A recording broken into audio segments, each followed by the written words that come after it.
flags. Please join me.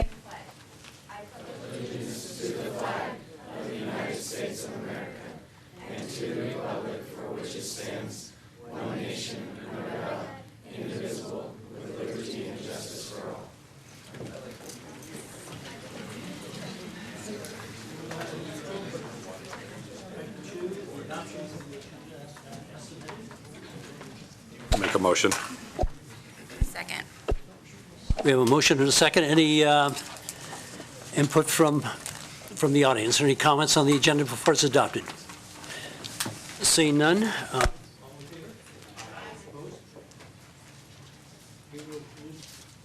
Move on to agenda item number 3, superintendent's reports. Thank you, Mr. President, members of the board. I'd like to begin my report this evening by introducing Michelle Lewis, who's one of our administrators over at Carson High School. She is going to introduce Mr. Kevin Edwards, who's been a longtime friend and partner with the school district through WNC. So, Michelle. Thank you, Mr. Stokes, Mr. Chairman, members of the board. It is a pleasure for me to be here tonight, but Friday the 13th will be a very sad day for us. It is the day that our friend Kevin Edwards will be leaving WNC. This is Mr. Edwards. Kevin has served as the tech prep coordinator at WNC for the last 6 years and has been involved in education for nearly 15 years. The tech prep program, which is now called the Career and Technical College Credit Program, has been around since 1991. In fact, I was the first coordinator at WNC in 1991, 24 years ago. So you can imagine I have a special place in my heart for the program.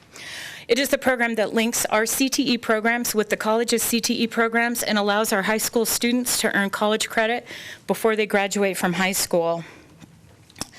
Over the years, thousands of high school students have earned college credit through this program and gone on to pursue additional college credit because of their head start in tech prep. I first met Kevin when he was a baseball coach at Feather River College in Quincy, where my son attended and played ball.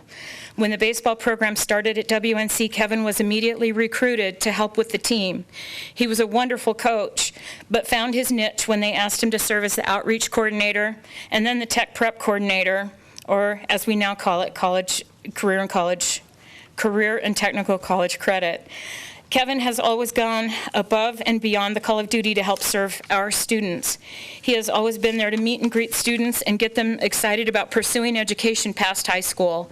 He has always been genuinely interested in our students in Carson City. In fact, he probably knows the names of more students at CHS and Pioneer than I do. Kevin and I spoke the same language, the CTE language. We would sometimes meet at Starbucks late in the afternoon and excitedly draw pictures and diagrams about career pathways and how we could link their programs and our programs. We would talk about how we could expand our Jumpstart program before the new and improved Jumpstart program was even an idea. We're so happy for Kevin and wish him the best of luck in his future professional endeavors. He has a wonderful career opportunity before him, and we know he will apply the same passion and commitment as he has at WNC and with our students in Carson City. We value the relationship he has nurtured with the college, and we will miss him immensely.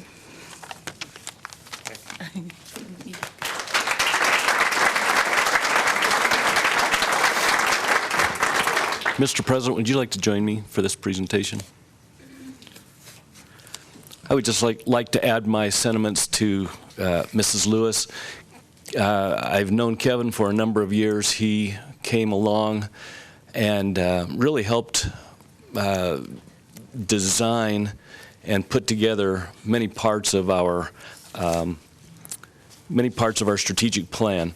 And so having Kevin as a member of our team and getting to know him over the years and to really understand the valuable contributions that he's made to our students and to our programs is to say the least. And I too will miss Kevin. He's a personable man who has a lot on the ball, and we just want to say thanks to him for the work that he's done on our behalf. So Kevin, good luck and thank you.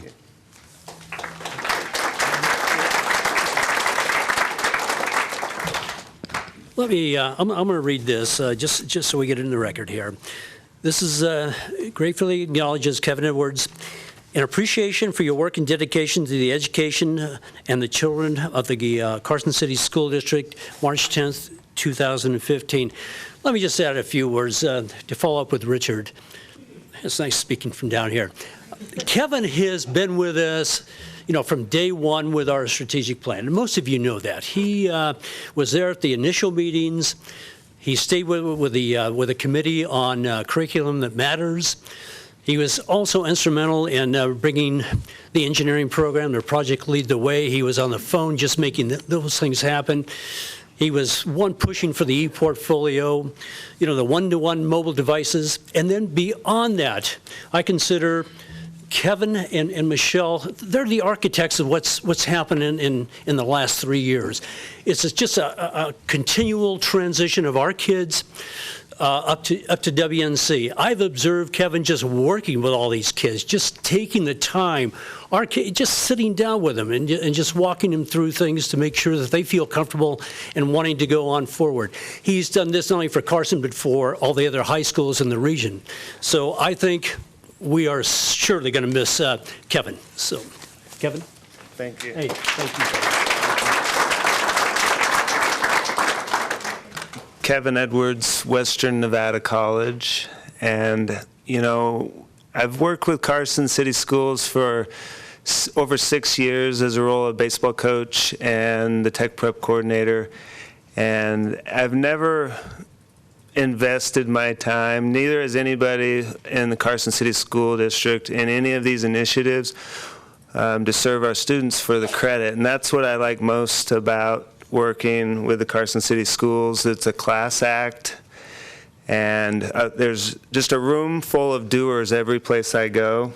And that's what I'm all about, is coming up with ideas, getting things done, and making things better than the way we found them. Really that simple. And this award is significant to me, mostly because that it shows our community and the students that people do recognize a job well done, and I hope that these friendships will continue into the future. So thank you.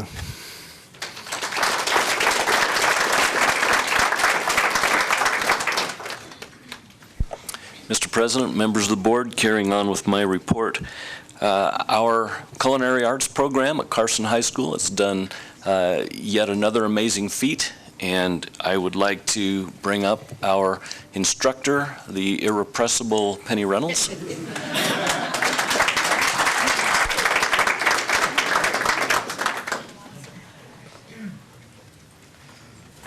Superintendent Stokes, President Swirsik, and rest of the board. Those of you who have not met before, welcome to the board. We did something 2 weeks ago that's never done in Carson City history. You're looking at the 11th consecutive state champions right behind you. 11 straight years. Just a little excited. I met the challenge 18 years ago to start the program, and these guys are carrying it on every single year. This year we were able to take 2 teams with us. Thank you to the Chamber of Commerce and the Alice McKinney Law Firm that sponsored both of our teams to go on to state competition this year. Our program is not one of the programs that's funded under CTE because we're not a CTSO. We are sponsored by the National Restaurant Association, which means these wonderful people smiling behind me and I raise the money to get to where we're going.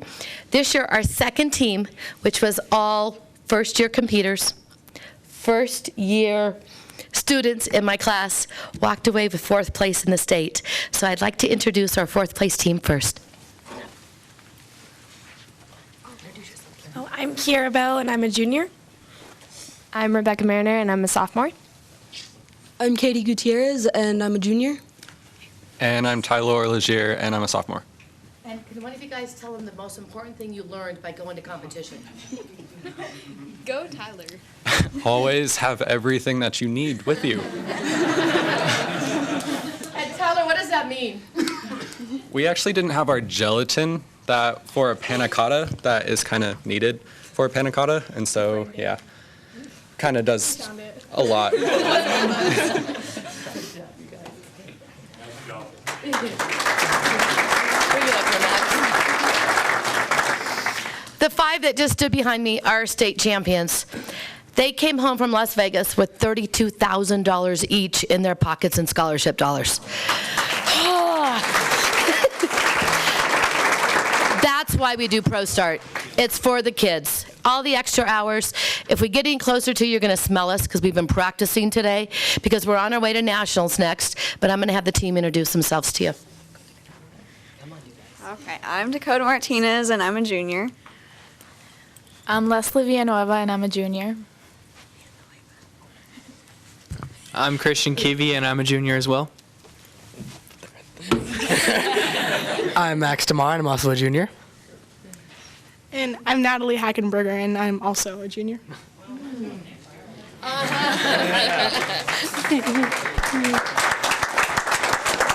Just so you know, the competition is not just what people think it is. It's a 2-day competition.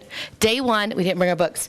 Day 1 is check-in and our menu and costing. They have to cost out all of their recipes and everything. We spent an entire Saturday at home at Carson High School doing math for 8 hours to get our costing right.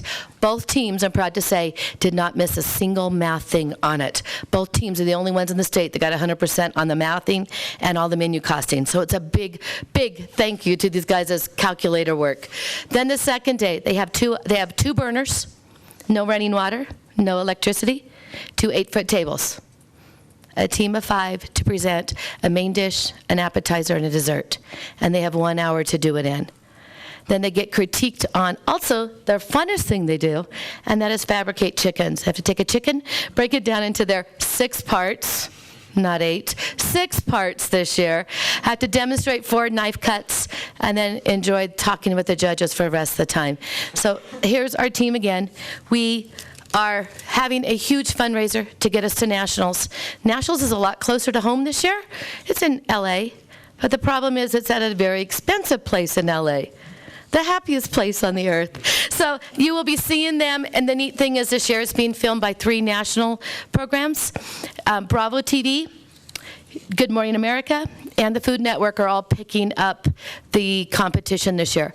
They are actually competing in Disneyland. So a little bit of fun going on in Disneyland this year with no running water, no electricity, and 2 burners to do their competition on. We are having a fundraiser. I've given each and every one of you a flyer for it. Tickets are selling fast. We would appreciate your continued support for our program, and more importantly, for these amazing students behind me. Is there any questions? Well, Penny, can I ask your students? Yeah. They're all of the winning team. They're all juniors, but you came away with $32,000 in scholarships. Each one of you, where are you going? What's your next step after graduation? Just step forward. Step to the microphone and identify yourself. My name is Natalie Hackenberger. I'm one of the juniors. I plan to go to Johnson Wales University in Rhode Island for culinary or hospitality. I'm still kind of choosing between the 2. Great. Okay, good. So, next. Hi, I'm Max DeMar, and I'm actually not sure if I'm going to go into the culinary field. Still have a decision to make, but if I do, I'm definitely going to apply to Johnson & Wales University. Okay. You guys already know who I am. Said my name already. I don't really know if I plan on going into the culinary program, but I know for sure that I definitely want to go somewhere in the medical field in Denver somewhere, or Colorado in general. Okay, once again, I'm Leslie Villanueva, and I actually do plan on going to Johnson & Wales University up in Rhode Island and major in culinary arts, so that's what I'm planning to do. Okay, I'm Dakota. I'm not completely sure on what I want to do yet. I know I want to go to college, but I'm not sure if it's going to be for culinary. Probably pediatrician or an orthodontist, so we'll see. Great, congratulations to all of you. Oh, what a wonderful thing you've done. And Penny, you're just remarkable. You know, you're the leader. Yeah. I'm having fun, right, you guys? And I promised them last year that I was going to graduate with them. So what did you guys promise me? Disneyland? They're going to win nationals is what they promised me. So there we go. Good job, you guys. Any other comments from the board? Any other? If you're graduating with them, does that mean that you're leaving in a year? Yeah.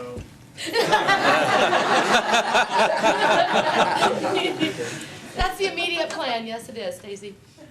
It's good to know with the budget coming up. Yeah. Oh. Any other questions? Any other comments, questions? Thank you. Okay, thank you.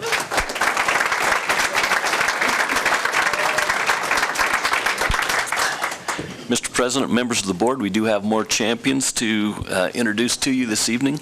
I'd like to introduce Mr. Paul Carter, who's our wrestling coach at Carson High School, and invite him to come forward with some of the young men who worked for him this winter. Mr. President, members of the board, Mr. Stokes, thanks for having us.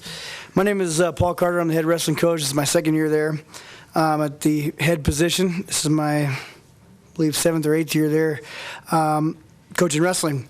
I want to start by talking about how we did just as a team. And then, of course, I have an interesting story about our league situation. First thing is we placed third at our own Capital City Dual Tournament, which is pretty good for us. Third at the Lowry Tournament. We had 3 individual wrestlers who got to the quarterfinals of the Tournament of Champions, which is one of the biggest tournaments on the West Coast. We placed 9th as a team at the Sierra Nevada Classic out of 84 teams, which is the highest place that we've ever taken as a school. There had 2 placers in the top 4. We placed 3rd at the Redwood Invitational, which is down in Fresno, California, where, as you know, Clovis, the area itself is very populous and has some of the best wrestling teams in the nation. We won the Granada tournament for the 3rd year in a row. We were 4th at regionals and 5th at the state tournament this year, which was the highest placing team in Northern Nevada. Our dual record this year was 12-3, and our league record was 4-1. And as we talked before, or as I mentioned before, we talked about the fact that we had a 6-year in a row league-winning dual championship streak. And this year it ended on kind of a sour note with Damani Ranch. We had a situation where our football program was so successful that they carried into our season, and which, you know, I enjoy football because I coach that too. But it carried over to where we didn't have our wrestlers at that first dual meet, which was a league meet, and it cost us that dual. We got beat 58-18 or something like that. The one bright spot on that, though, is we did get them back later in the year where we actually had a full team and we beat them 45-30. And so, you know, it kind of ended on a sour note there because we had, I think, a 30-something dual win streak in a row in our league. So that was unfortunate a little bit. And I'll let these guys, we had 5 guys qualify for the state tournament. 3 of them are standing in front of us. All 3 guys here are returners. They're pretty young. They'll give you their name, grade, and that kind of thing. The 2 guys that aren't here, Brady Rivera and Nolan Shine, both tremendous athletes, both great students. Both kids were 2-time regional champions. Nolan Shine was a 2nd place at state last year finisher, and Brady Rivera finished 3rd this year at the state tournament and finished 4th as a sophomore. And I just wanted to mention those guys, and then I'll let these guys introduce themselves. Hi, I'm Sheldon Miller. I'm a sophomore. I took 3rd at the regional tournament and took 4th at state. Hi, I'm Brendan Bassa. I'm a sophomore this year, and I took 2nd at regionals and 3rd at state. Hi, I'm Brady O'Keefe. I got 1st at regionals and 2nd at state.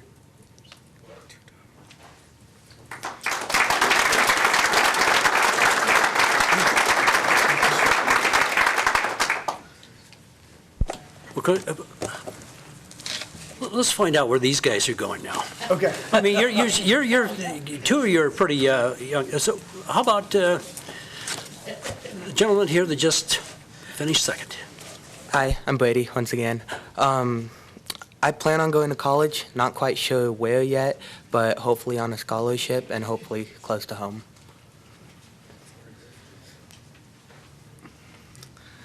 Hi, I'm Sheldon again. I don't really know where I'm planning on going. Hopefully on a scholarship, but I plan on not going close to home.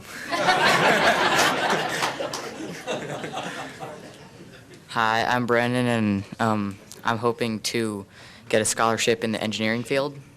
that we have at Carson, so hoping that'll take me somewhere. So. Well, congratulations to all of you.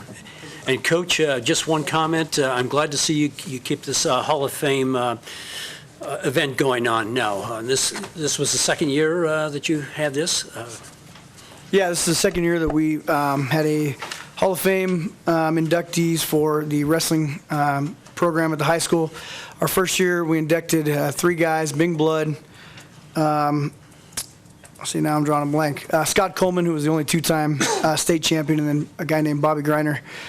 No, that was this year. Yeah. Del Matthews, I'm sorry. Del Matthews was the one of the first because he was our first state champion in school history. This year we inducted 2 guys, Cleo Pulsifer, who was one of the heads in starting the program at Carson High back in 1970, and also Bobby Griner, who was the second state champion in school history. So it's turned into a good thing. It's good for us, good fundraiser, and I think it gives good recognition to the wrestling program, who historically has had pretty good success throughout. Good job. Comments from the...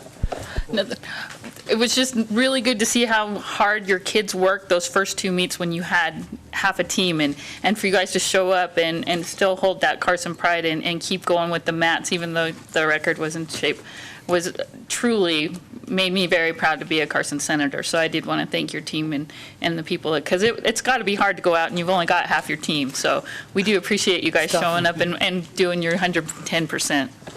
Thank you. Thank you. Thanks. Thank you.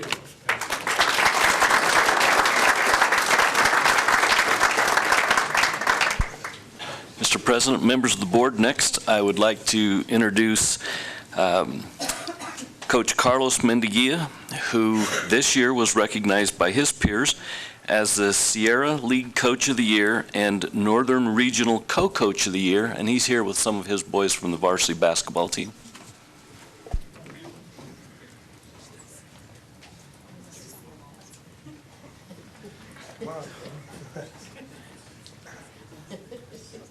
Coach, just before you speak, is it really you or is it Mr. Rooker? I'm just checking after Friday night. I don't know, where's he at?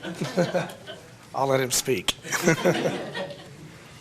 Mr. President, members of the board, Mr. Stokes, thank you for having us this evening. These guys exceeded our expectations this year. Our league, the Sierra League, which incorporates Douglas, Minogue, Galena, Wooster, and DeMonte, had three of the final 4 teams in the zone tournament. So our side of the league was pretty stacked. Galena was a heavy forefront to win the league. They had all 5 starters back and 2 of the last 4A MVPs on that team as well. So there was no mention of Carson High having a chance to win the league. We ended up going 9-1. We won the league, and we were the #1 seed going into the tournament. So we surprised a lot of teams, a lot of coaches. These guys stepped up and did an outstanding job. And it just shows their work in the off season, in the spring and the fall. There's so much asked of them. A lot of these guys are multiple sport athletes. They play basketball, track, baseball. So they're very involved in the classroom. Our overall GPA was 3.3 as a team. So, overall, these guys, they do it on the court, off the court, in the classroom. So I was very, very proud of what they accomplished this year. And in a minute here, I'll have these guys come up and talk to them. One thing that's very amazing is we're very young. We have 3 seniors out of 12 members. So we're looking for some bright future here, and we're expecting to get back to the zone championship game next year and the following year and so forth. Before they introduce, I also want to reach out to my administration. I think they did it outstanding with Principal Fuson, the rest of our administration, Mr. Bateman, the athletic director. If you don't know, he was chosen the athletic director for the entire state of the year, and he was instrumental in getting the zone tournament at Carson, and he's always reaching out. We host the regional track in state last year, and he's always reaching out, and it takes a lot of work and effort to host those events at Carson High, and he takes the bull by the horns and goes for it, and I think it's great for our community and the parents to be able to come and support that here.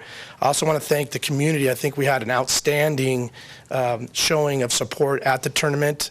Mr. Bateman had to hold, because the championship game was televised, he had to hold the television network up about 45 minutes before they could air it, because he wanted to make sure he got every single person that was outside waiting in line into the game, and it was great. A lot of people appreciated it, and I think I had a lot of old timers coming up to me and telling me how exciting the games were, and they appreciated watching the boys play that hard. And so I want to reach out and thank the community for supporting us and the administration as well. So I'll let these guys introduce themselves. Go ahead and start. We'll start over here. I'm Taz Allen, and I'm a sophomore. I'm Jared Rucker, and I'm a junior. I'm Kyle Krebs, and I'm a junior. I'm Jay Schema, and I'm a sophomore. I'm Dylan Rooker, and I'm a senior. I'm Cameron Price, and I'm a senior. Cody Azevedo, and I'm a junior. I'm Ian Scholes, and I'm a junior. I'm Asa Carter, and I'm a junior. I'm Jaden Joseph, and I'm a sophomore. And then I'd like 5 of these guys got recognized by the coaches throughout Northern Nevada for either All Sierra League or All Region. When we talk about All Sierra, you get the group of your coaches in your league to vote for you, and then the High Desert has their coaches vote for them, and then we all come together and they vote for the top players for the whole Northern region. And I'll have the gentleman come up that got recognized and let you know what they got. I got Sierra League honorable mention as a sophomore. I got first team all region and first team all Sierra. All right. I got first team all region and first team all league. I got second team all region. All league. And the three seniors that we had, they were 3-year varsity lettermen. Cameron Price, Dylan Worker, and Kyle Steele's not here. So they got to participate. Their sophomore year, we also made the zone final, so they got to participate in that. And then their senior year as well. Asa Carter, he was defensive player of the year in football for the Northern region as well. So it was quite an accomplishment for some of these guys. Dylan Worker, through his high school career, and I always mention this, he got to play in 2 zone football championships and 2 zone basketball championships, which is a feat in itself. A lot of people don't get to even do one. So, he's 0-4 we talk about, but at least he got to play in them. So, but thank you so much for having us, and we appreciate all the support the district gives us. Well, Coach, thank you, and thank your, each of you on the team. I watched that final game, and you guys played your heart out. It was a great game to watch. Thank you. Any comments from the? And it was a fun season to go watch. It was just you guys played so hard. It was like watching the Hustlers. There's no ball that went out of bounds. And Coach, you were Coach of the Year, which I don't know if you mentioned or if I missed it, but kudos to you. That's an awesome honor, especially as tough as the league was. And then just one more thing, Asa Carter, I hear you have a fundraiser coming up. You want to take this plug and let us know what it's all about? I got invited to a Nike regional camp in Columbus, Ohio, and I was doing a fundraiser on getfunded.com, and GoFundMe. I was hoping to raise $2,000 for me and my mom to go there to the camp. And it's coming up at the end of May. So right at the end of the school year. Well, congratulations. I just wanted to let it go on the TV and let everybody know and hear how they can contribute to make this come true. So that's a big honor. There's not a lot of people that have been invited to that camp from this community. So good luck to you. Thank you. So where do we make contributions? GoFundMe. That's Asa Carter. But not at the high school. If we were to just drop in at the high school, they're also taking contributions. Yeah, I'm sure if you donate you make it to the athletic department, we could touch bases on there and they could get it to them. Well, again, thank you very much. Thank you.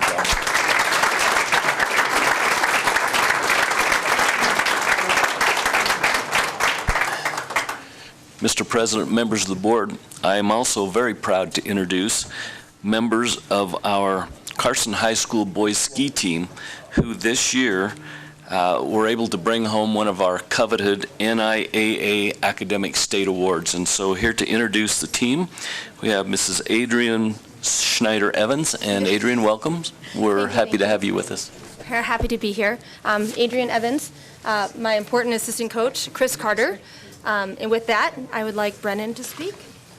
Hello, my name is Brennan Peterman, and I'm representing the Carson High Ski Team.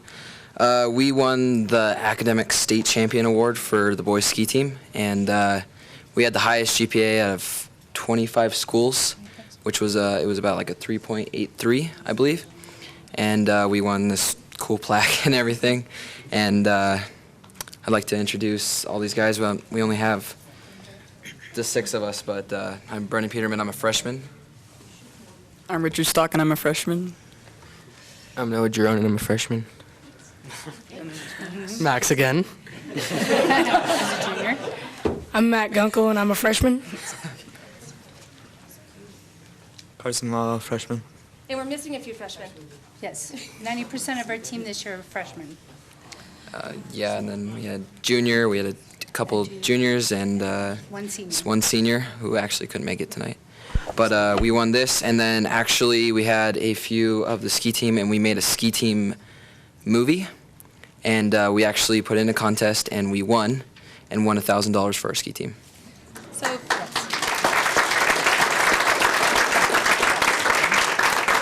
to add to that contest, it was Channel 7, and so every high school in the area, all 25 that had a ski team, were allowed to put in an 8-minute edit that they put on TV. So it was also a big deal that they put together 8 minutes, considering the ski season we had. Yes. Half of it was skiing on Sand dirt? Mountain. Yeah. No kidding. And this award is really big for the Tahoe Basin Ski League. When they announced the award for Carson High winning, they said they had not seen one go by in 5 years. And these boys did a great job. Well, coach and athletes, congratulations. Very good. Any comments from the board? There are state championships, but the academic state championships, I think we are the most proud of, because student achievement is our #1 goal. And so we are so proud of you guys. And so by the time you're seniors, you're going to be All-American academics and bring home a trophy? Possibly. No pressure. We'll have snow by then. Really good for no snow and freshmen. Yes. Yes. Yes. Please. We were going to add one more thing, actually, while we're up here. Well, me and my friend Noah, we actually made it to the Aspen Snowmass National Championships in Colorado starting next week. They take the fastest 2 athletes, boys and girls, from all the mountains, and they get to go to Aspen to ski off. Yes.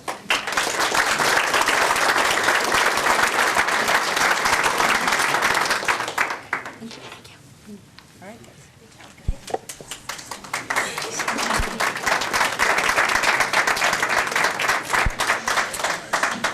Mr. President, members of the board, as Trustee Wilkie mentioned, our NIAA State Academic Championship trophies are actually shown just as you walk into the Morse Burley Gymnasium, and you'll be surprised at the number of academic state championships that have actually been earned by student athletes at Carson High School. So a tremendous accomplishment. We appreciate the work and the dedication of not only our students, but of our coaches and staff who see to these young men and women. So thanks to all for being here this evening. And finally, Mr. President, members of the board, I would just like to announce that our preschool that has been relocated from our student support services that unfortunately was flooded last week is now being held. So that preschool is being held at our PDC. And so thanks to the staff members who have given up spaces, and thanks to our displaced staff and parents who have really been tremendously involved and helpful as we've had to make this emergency change. But you'll be happy to know that PDC walls were ringing with children's laughter. It was a great place to be this morning, and they were happy to be back at school. That's my report. Thank you. Okay, agenda item 4, and that's the board reports and board member comments. We'll start with Samantha from Pioneer. It's Savannah. Savannah. Thank you, Mr. President and the presidents of the board. There will be a cross-country ski day on March 25th at Mount Rose through Project Discovery Program. On Friday, March 27th, students will go for a day of indoor rock climbing at the Rock Sport Arena.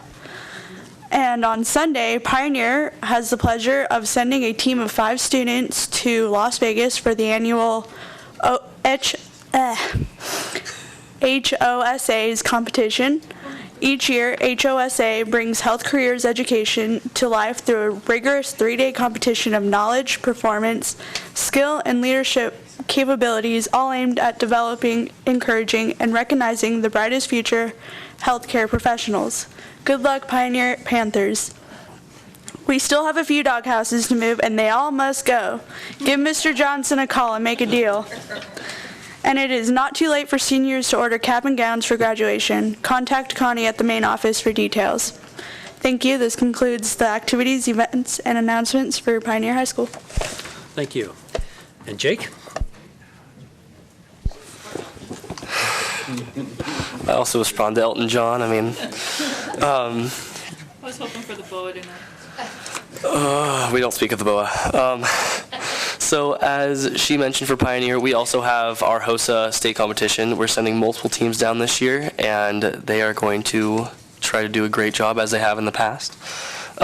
Spring Fling, we are hosting a Spring Fling week for the first time in a while. It's going to start this Friday, the 13th, with the Blue Jeans for Babies Dance, and it will continue through March 27th. The theme this year is Battle of the Senators, Lady Senators versus Male Senators. A quick rundown of what's going on. Next Monday, the 16th, there's a diner day at Johnny Rockets from 3 to 9 p.m.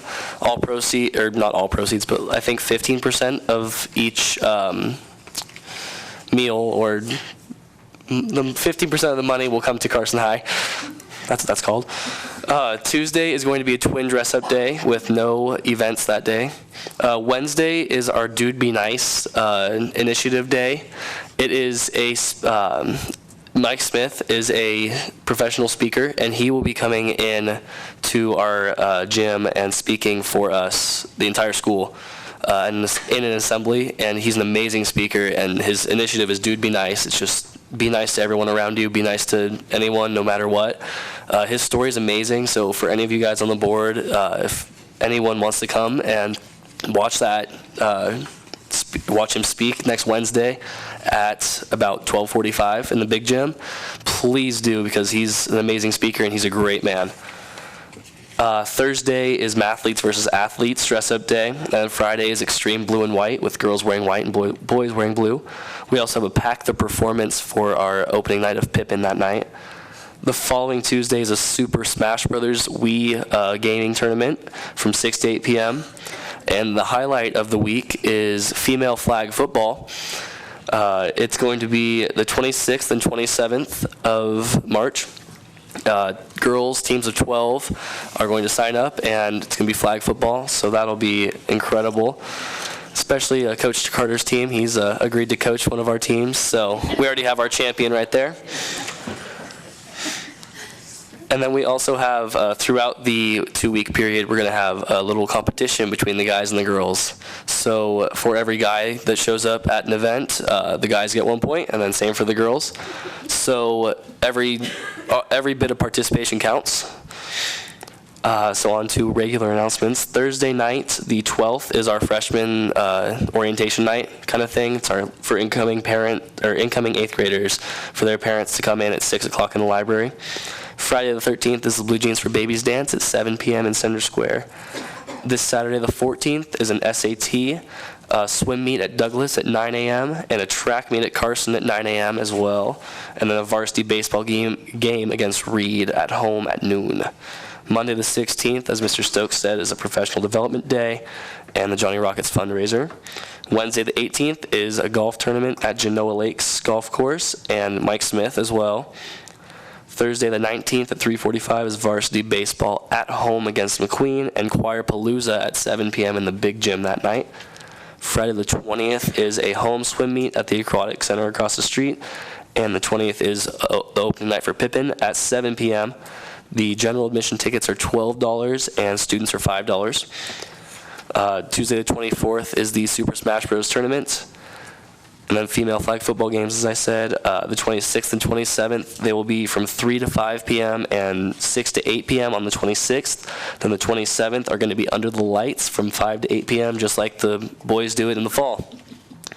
Also, boys' state applications are available online. They're for juniors going to their senior year.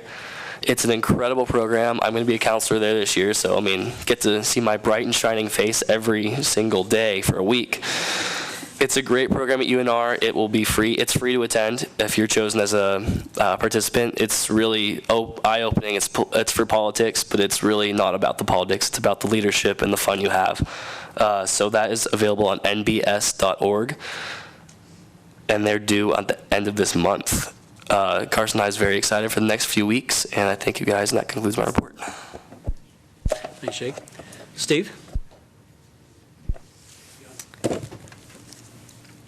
So I'm going to make the plug for the GATE meeting next week. It's on the 18th at Carson Middle School at 6:30 in the library, and it's the GATE, the Parent Advisory Council, and it would be great to have an even bigger group. Last month there were about 20 parents there, so that'll happen next week. And also for Fremont Elementary, they're going to have their spring pictures this week on Wednesday, March 11th. Parent conferences, I think probably district-wide, the 24th and the 25th. Which will be minimum days for the students. There's going to be a host of assembly and other events regarding the literacy week. And this week is Celtic music and instruments presented by the Men of Worth, who will also be performing at the BAC next weekend. The literacy, March 30th through April 2nd, they'll have a variety of activities and dress-up days. And on Wednesday, April 1st, they have their bingo for books night from 6 to 7 p.m. for their families. And they're going to participate in Nevada Moves on March 18th. The staff will walk or bike to school with students and parents from various starting points. And they're having a fundraiser on March 24th at McDonald's. It's the McDonald's store Playland on South Carson. And that's it. Stacy? Thank you. And thank you, Savannah. We missed you. We're glad you're back. At Empire, their book fair was highly successful. It's making $5,000, and it was really even hard to get in the library. I think they could have made a lot more if there had been more space in the library, because I stood outside for 15 minutes to get in. Their cookie dough fundraiser begins on the 16th and runs through the 27th. And finally, DARE graduation is on the 31st. And a good time was had by all by Mr. Carson High if you went.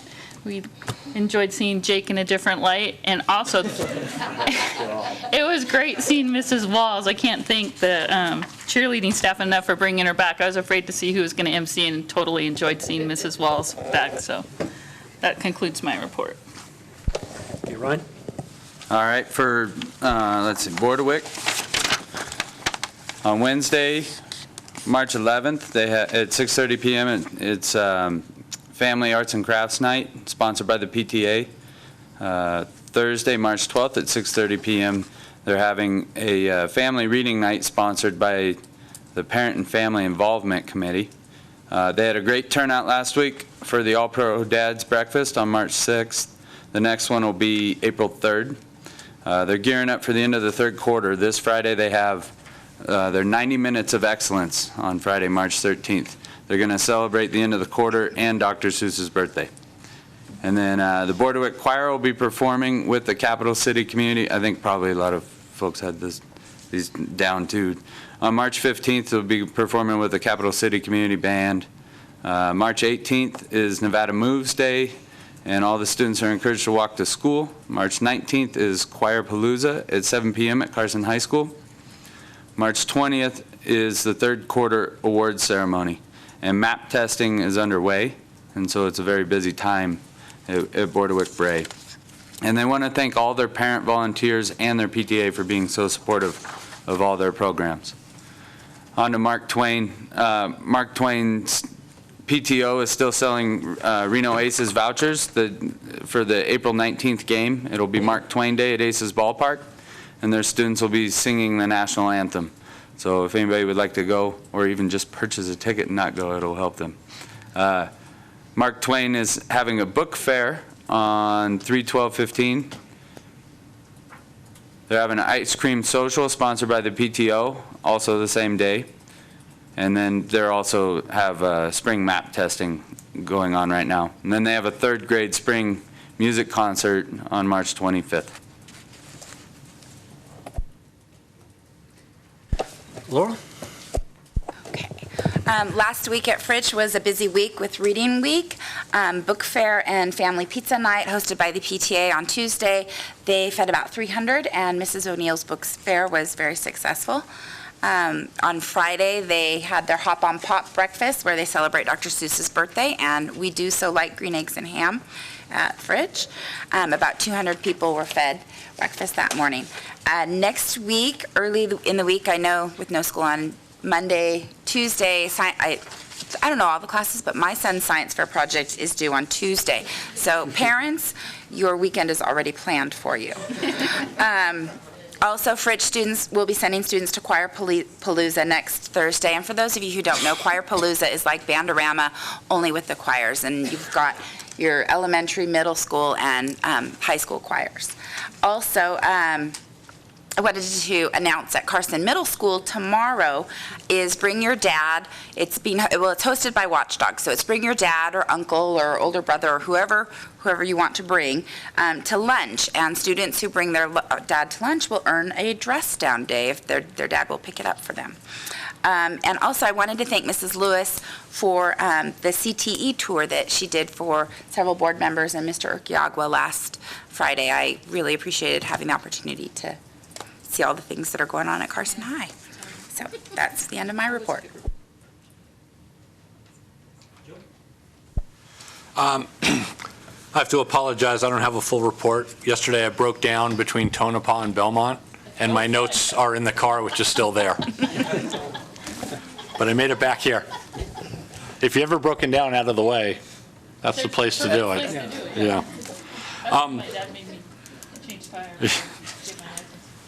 But I wanted to make just a quick announcement. I think I mentioned last time, every year my engineering society puts on the West Point Bridge competition, and we just finished the first part of that competition this weekend, and we're reviewing the results, and we're going to gather all the winners up from each school. Each winner from each school wins a cash award, and then we bring them all together for a final competition where they get to win additional money. And it's a kind of an exciting time to introduce engineering to students in an educational, but more importantly, fun way. And then a lot of kids just across the district, WNC is putting on another musical, and this year or this season it's Music Man. And there's probably 65, 70 people involved in this production, and quite a lot of them are elementary, middle school, and high school students here in the district. So it's kind of exciting. We get a chance tonight to listen to the accomplishments of all these kids, but they're all doing things in school, out of school, and just kudos to all of you. It's amazing how productively busy all of you really are. So that's my report. Okay, very quickly, I just want to acknowledge Lisa Stockey-Coop again at Eagle Valley Middle School for the fine turnout and the way it was presented, the STEAM night at Eagle Valley.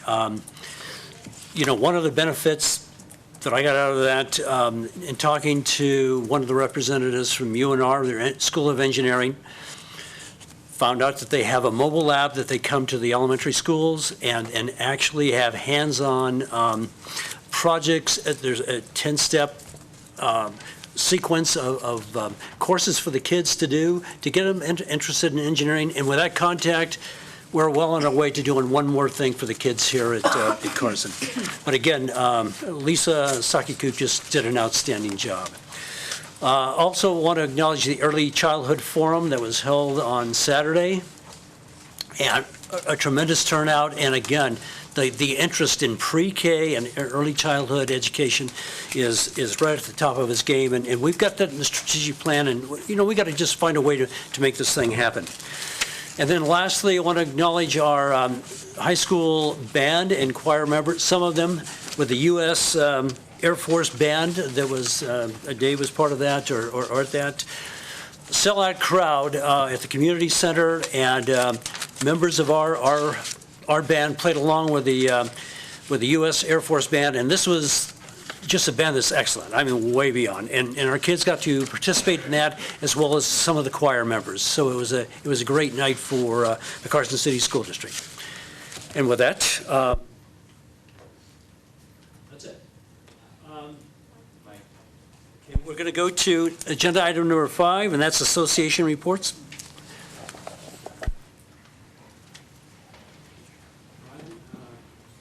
That's it? No association reports. Okay, agenda item number 6, which is public comment. And this is the time when there's, for comments, for items that are not on the agenda that you want to come forward and just let us know what's going on or your feelings. This would be the time to do that. So any public comment? Seeing none. We do have.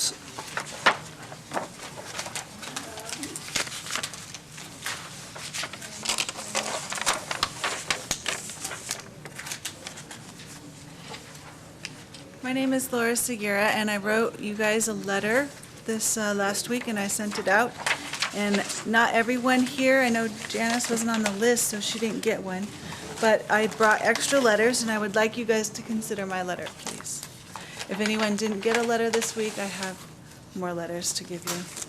And it's regarding the Bandorama and the poor high school band that I saw. That's all I'd like to say right now. Okay. Thank you. No, thank you for the letter. We just got those this evening, so thank you.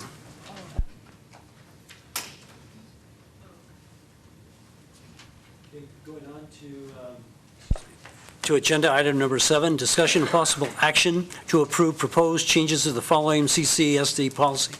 Second reading, policy 543, harassment/sexual harassment and intimidation, semicolon, safe and respectful learning environment. This is for possible action. Sue? Susan Kima for the record. This is the second reading of policy 543. Suggested changes from the February 10th board meeting have been incorporated into this version of the safe and respectful learning environment policy that you have before you. It was suggested to make the large paragraph outlining the goals of the policy into a numbered section and to change the wording a bit to promote clarity. I met with the committee, provided them with your suggested changes. They reviewed them and accepted them. It is recommended for board approval at this time. Comments from the board? I just have one comment on the first bullet item the first section of bullets, number 4. I think that we missed a semicolon at the end of that paragraph because all the other bullets have semicolons. That's the only comment. Okay. Additional comments? Additional comments from the board? Not? Okay. I move that the Carson City School District Board of Trustees approve the proposed changes to policy 543 and approve March 10th, 2015 as the revised date. Second. Do we have a motion and a second? Any comments from the public?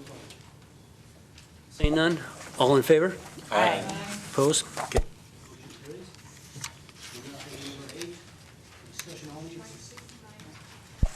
Discussion on proposed changes to the following CCSD regulation. Regulation 543, harassment/sexual harassment and intimidation, safe and respectful learning environment, for discussion only. Sue? Susan Kima again for the record. Regulation, while not voted on by the board, is always put on the agenda in order to allow for board and public feedback before it is released. This regulation reflects current Nevada law as well and is modeled after current Nevada Department of Education policy. Just like the policy, extensive discussions with the committee made up of vice principals, parents, and counselors and deans, and Mr. Pavlakis in research, and as well as research of other districts' practices have been incorporated into this draft regulation. Biggest changes around the regulation is around harassment and intimidation, which has been repealed by NRS and no longer part of the regulation. Bullying was redefined. Cyberbullying was added into the regulation. Also, it indicates who is expected to be trained in bullying, especially in particular, the Board of Trustees, as well as procedures on investigation and reporting have been addressed in this revision. Any suggested changes tonight will be taken back to the committee meeting, which we have Thursday morning at 7 a.m. at the district office for discussion and revision with the team. Comments from the board?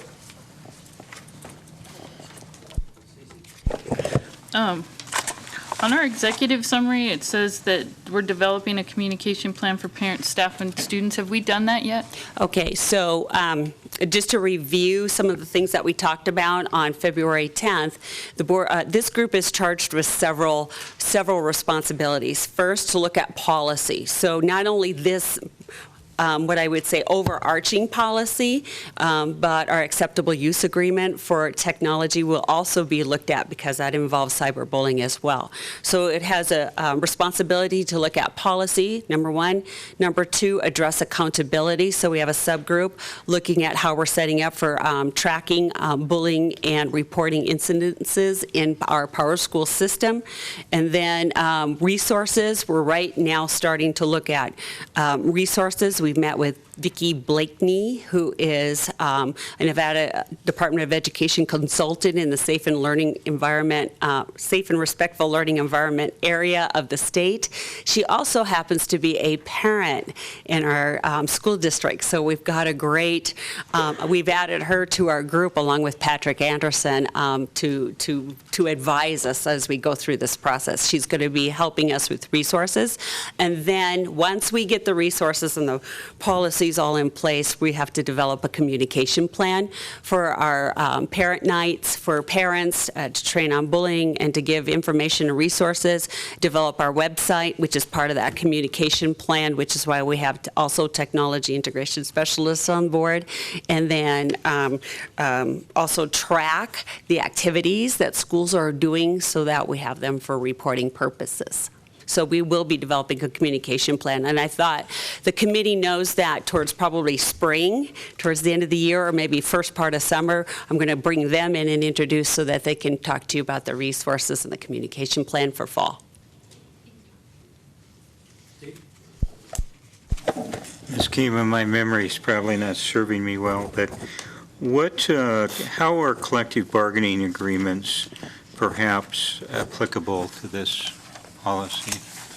So in this particular policy, it addresses students, but at some point there may be an adult in our school district system that bullies a student, and we need to abide by the rules and progressive discipline that is in the collective bargaining agreement. If an educator perceives or becomes aware of a situation that may be bullying, or is there a requirement that they report it, or do we just ask that they report it? They're expected to report it, yes. And we want them to report it to their school administration immediately. Additional comments? I just had a question. Looking at NRS 388135. Sorry. And I'm not sure how we go about doing this, but that statute includes that not only the Board of Trustees, the employees, administrators, principals, teachers, staffs, but also a member of a club or organization which uses the facilities of any public school, regardless of whether the club or organization has any connection to the school, shall not engage in bullying or cyberbullying. So knowing that we have some community partnerships with the Parks and Recs Department where they have teams that use our facilities, I think there may even be some additional clubs. How would we go about notifying them? I mean, do we have the signs, or do we have something going on with Parks and Recs to let them, maybe give them copies of our regulation? So, there's work to be done. As well as just note, this is a topic in each of our legislative sessions. Might change it again. So there might be some changes, but should that not change, I would go with some advice from Mr. Pavlakis as we go through these pieces, because some of these agencies do have their own requirement, just like we do with Nevada Pool Pack, where there's some basic training that we can give our staff through some online methods, but we're going to be giving our staff some other more hands-on kind of information so they know what their resources are and their responsibilities are as far as reporting. I'd submit that a user of our facilities would be expected to know about our policies, and our consent to use facilities typically state in the document that the user signs that they agree to abide by policies. So it's incumbent on the user to find out. Okay, Joe? Sue, if and when we have a student that reports, or somebody reports for them, they're being bullied in one way or another, what's our procedure in terms of timing? Do we have a certain amount of time that we get back to the student or the parents that, our investigation concluded X, Y, and Z? A current law, we put in here that we're going to be following current law, knowing that that's some of the discussion in the legislature right now, but we have 10 days in which to complete the investigation.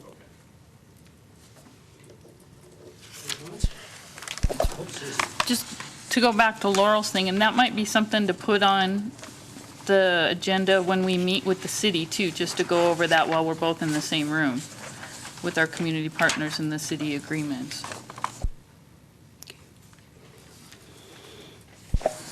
Additional, Steve? It's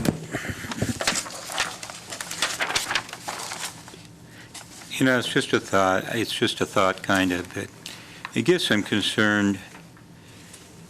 I can understand students and parents being encouraged to report in confidence, etc. But I guess, someone employed by even including us, encouraged doesn't seem like enough. It almost seems like if you're an educator and you're in your part, and you witness something, it should be more than encouraged. I'm not sure if it's required is too much or something, but unfortunately, there's too many, when we look at this nationally, there's too many instances where the bullying is ignored by people who shouldn't ignore it. Anyway, just a thought. Well, it's probably, would required be a good word to put in there? For me, I thought the word shall came to mind. Instead, like required connotates that there's some force behind it, but shall just, you're compelled to do it. I don't know. But I'm not an expert.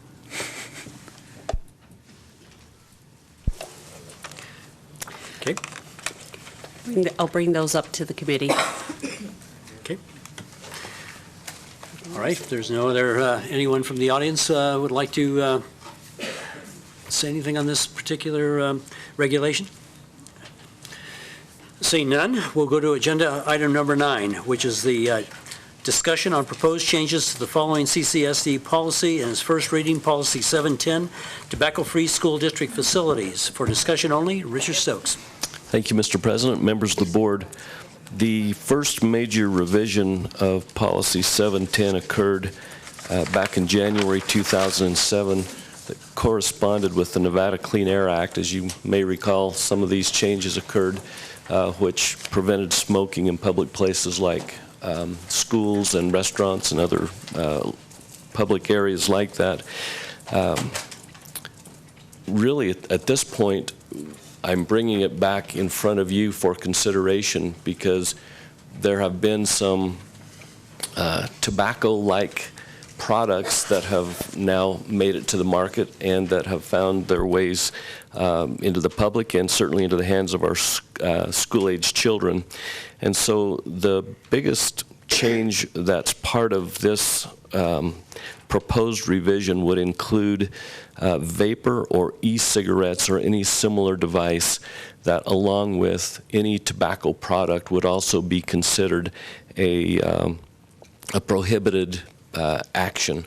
So we're saying to our students, to our employees, to our public that if they are using vapor or e-cigarettes, that those are also prohibited on any school and in any school bus, in any vehicle, school properties, etc.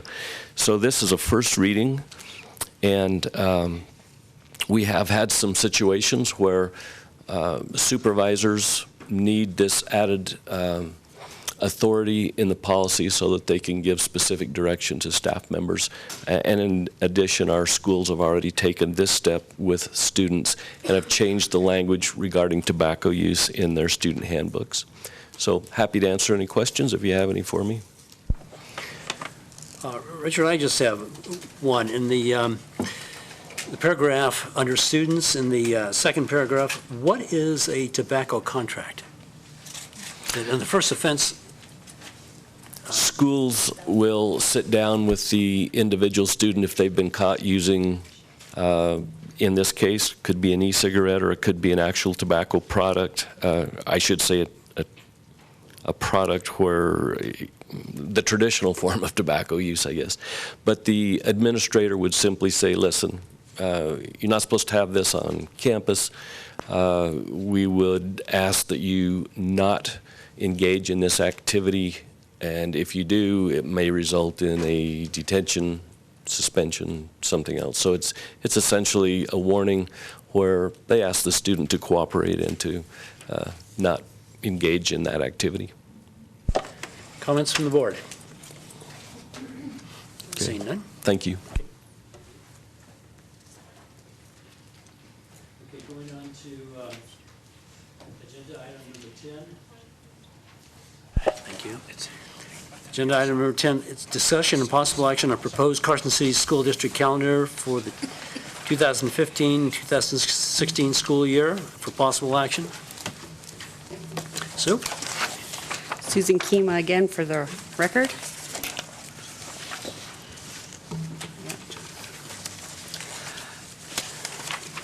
During the prior board meeting, the calendar, it was suggested that the calendar for the 2015-16 school year be put out on our website for public input. The calendar was posted from February 25th through March 3rd, and I've compiled a list of their comments in the order and the amount of time that they were addressed. And I believe as a board, you also have a copy of those comments. So in order, for the most hits were school dates, then professional development was addressed, family health date, graduation date, and you can see underneath there was some miscellaneous comments regarding parent conferences, the date of January 4th, start time, senior project, and a couple of others. We'll start with in order, and as we talk about the calendar, the proposed calendar that's before you, we'll address the need to pass the calendar as well as the items in the community survey so that we feel that we can address some of the concerns or questions that were in there. Under the school start date category, 16 respondents said that they would like the start date to be later or even after Labor Day. There were 4 positive comments, and then 4 comments regarding our 4 respondees addressing the Washoe County School District calendar, which is actually starts earlier than some of the Labor Day, after Labor Day suggestions. Just to give the board some background information, a couple years ago, much like a meeting tonight, we had parents come before the school board, talk to us as district office, and talk about a balanced calendar, talk about their need to have students finish the semester before the winter break. They found that their students were studying over Christmas break and didn't have a true break, because at that time our semesters ended to have a balanced calendar, and with the start date at the time, our semesters ended around January 19th for the most part. So there was that discussion to have finals before the winter break so that students could have a actually time off before they move. Another consideration to that calendar at that time, or that change, is that when you have a closely balanced calendar, when your quarters are about the same, and we're looking at students and report cards, if they've got 9 weeks to get their grade in, and then the next time they've got 7 or 6 weeks, it's not the same amount of time for the student to produce what they might be capable of. So there is sometimes issues there. The third reason is that if you look at any moving company, you will find data that summer is the busiest time for people and families to relocate, but the second busiest time in the season is over a winter break. And this would allow, and when we had the discussions in the past, this allowed for families who were thinking about relocating to maybe another school district or out of state, for their students to be leaving with their grades intact for a full semester. So those were considerations brought forward by parents at that time when we made the change. For your information, just checking and making sure that we look at calendars around the districts that we interact with. Washoe County will be starting their school year next year on August 10th. Lyon County they've got 2 calendars up. One, for next year, they will start the same day as us. That's what's proposed anyway in your board packet, as August 17th. The following year, on 16-17, they've got a proposed date of August 15th. Douglas is also going to start on August 17th, the same date as proposed in our calendar. So those are some comments or some things to address as far as the school start date. I don't know if, Ron, you want to have me go through and then we come back for questions, or if you want to address each of those 4 areas as we go along. Why don't you do this? Why don't you go through all of them, and then we'll open this up for questions. Okay. And so that gives the board a little bit of background information and why we changed from that 4th week in August to 1 week earlier to help with the calendar. All right. The next amount of comments were around professional development. There were 3 comments addressing professional development in general. 11 addressed our early release days, and 2 were just positive comments in general. So just kind of moving forward, we are in a district that has a comprehensive professional development program for our staff. And I'm going to address this talk about the full professional development days first, and then we'll talk about the early release days second. The professional development days that are full-day professional development days are driven by the district to complete federal, state, or local goals such as those through our strategic plan. They're driven by the district. They're for certified staff, meaning our teachers, everybody from regular ed to special ed to all of our teachers and counselors. Also, those days address our certified staff. Many times we have CPR, EAD, all kinds of things, community things regarding drug awareness, all kinds of things that go on during those days. So looking at, there are 4 focus areas planned for next year that I would like to share with you. This looks big. So what we have is the first focus area is the Nevada Educator Performance Framework. Per the Nevada Department of Education and our legislators, we're expected to roll out a new teacher evaluation system next fall. 4 modules are required to be taught to our teachers. Currently, our administrators are spending one evening a week until 7 o'clock learning about the requirements to this new evaluation system. The state has directed the Western Nevada Professional Development Program as the state's designee to train teachers in our state. Our region encompasses Washoe County, Story County, Churchill County, Douglas County, and Lyon County. And we share those trainers and coordinate our training dates among those 5 districts and ourselves to accomplish this goal. All certified staff is required, as I said, to go through 4 modules. Each module is minimum 3 hours. We worked extensively with Lyon County and Douglas County to coordinate the trainers so that they could come and provide training to our staff so that we don't have to sub them out during a regular school day. We put this training dates on the calendar before the start dates when teachers are required to report. Experienced teachers are expected to report August 12th, and that's when we're going to start the training. We want the training as close to the beginning of the school year as we possibly can have, because newly hired teachers are expected to have their first evaluation done and completed by administrators December 1st. And you can't do that without being in classrooms and having teachers have a chance to be observed multiple times. So the goal is, if you see up there just an idea, this is how we have it set up and coordinated at this time.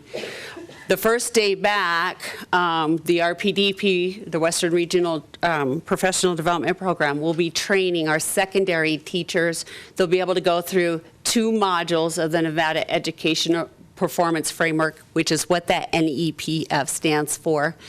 They will be training all of our secondary teachers at their sites. The same day, our elementary teachers will have their site-based time that the principals are in charge of. The second day, August 13th, which is a Thursday, we're required by contract to allow teachers to have a full day classroom prep before the start of school, and that will be the day for secondary to have classroom prep. So the teachers will be able to, per the contract, prep their rooms to get ready for students on the following Monday. During that day, while the secondary teachers are doing that, elementary teachers are getting their first training on the Nevada Education Performance Framework, and we're so glad to have the implementation specialists, that's the IS there. They will also support the RPDP folks because they weren't able to meet all of our dates because we're competing for the same, some of the same dates. So we're going to have the benefit of our own implementation specialists being well-versed on that new evaluation system. We'll have a technology refresher for the other half of the day. On the 14th, which is Friday, secondary teachers will get a 3rd module, so they're almost 3/4 of the way through on this particular required training by the state. And then the other last part of their day, they will have time with their principal before they start school. Whereas on the 14th, that will be the elementary classroom prep day. We still need to complete one more module, so we're going to take the first 2 early release days and split the time to be able to complete that 3 hours worth of training for that module. And then the secondary folks will be done with those modules by September 28th. So that's pretty early in the school year in order for people to get in and observe and people understanding, the teachers and the administrators, what the expectations are of this new model. September 21st, the elementary teachers will get two modules there out of the way early in September. They will have time coming up also in October to finish the 4th module. If we didn't do that, we wouldn't be able to have time to get to these teachers in the elementary until we get to November, and it's getting really close to December there for that evaluation. So our goal is to give, because of the type of district we are, and we're looking for quality, is that because this is new, and both administrators, district office, site-based, implementation specialists, and teachers are learning about this new evaluation system together, there's a lot of questions, as you might believe or come to think, and we need time to give it the time and attention, so that if you go slow up front and you give it the time and attention it needs, then on the back end, on the end, in the long run, we're going to be better off as a team. And as you can see, we're a large enough district that communication can be challenging, but we're small enough that we can get it done. So as far as professional... Just for the record, that should be the 2015-16 year, okay? Did I say? At the top. Just so we get that. Right. There was some dates on this calendar that are going to happen in June and started happening now, and we missed that. Sorry, Renee. Okay. We just wanted to make the dates that were pertinent to you succinct on the thing. So the benefit of this is that I think as far as the standards that we're expected to cover with the teachers, and the teachers are expected to cover for their evaluation, is that there will be a lot of great discussion and clarity brought together as to what is the expectation for teachers and their performance in the classroom, and that will benefit students as far as, I believe, our student achievement, and bring us close together as a team. The second focus for professional development, and I have a different looking calendar here because we were working on that today with our professional developers as we were working towards next year, is the one-to-one mobile device rollout. Goal 4, Curriculum Matters. There's a goal that says provide access to current one-to-one mobile technology and access to the internet. So what we have been doing the last 3 years, starting with cohorts of teachers around the district, and then last year with our middle school teachers, and then this year with our elementary staff and students, we've been rolling out one-to-one devices. We have afforded the middle school and the elementary schools 4 days to address this, because we're telling them we would like the tool to not be something you do as an add-on. It's not a toy. It's expected to be integrated into curriculum when it's most appropriate. It's not to replace the teacher, but to be integrated when it's most appropriate. So with that, you can see the proposed dates on the board there, or on the screen there. And October 21st, on our prior calendar here, October 21st, you can see is the Carson High School and Pioneer kickoff. It will be their first full professional development day for the one-to-one. And then they will follow up on October 23rd, December 7th, February 1st, leaving April 18th open for senior projects and the ability for our community to interact with our schools. So there is a request and a need for the days as well. The students will benefit greatly because as the teachers incorporate technology into their instruction, this will also provide college and career readiness skills for our students. The third focus for next year is science. The next generation science standards have been adopted as Nevada academic content standards for our state. We're expected to roll those out in August. This is new for elementary teachers. It will be new set of standards for our middle school and high school teachers, which they've kind of started to teach already. But because we're training in technology for the elementary, they will be starting them next fall or implementing them next fall. Nevada, NCLB, No Child Left Behind, during that time has had a real impact on narrowing the focus to math and English language arts, somewhat siloing those content areas, and science has taken a back seat, as well as social studies and those kinds of content areas. With the requirement of science standards being taught on a daily basis, the principals are looking at their schedules.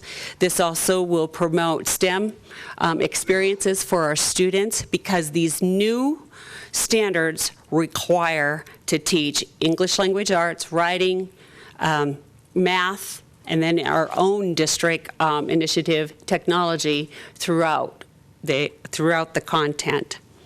The support for the students is that they will be able to get additional STEM education.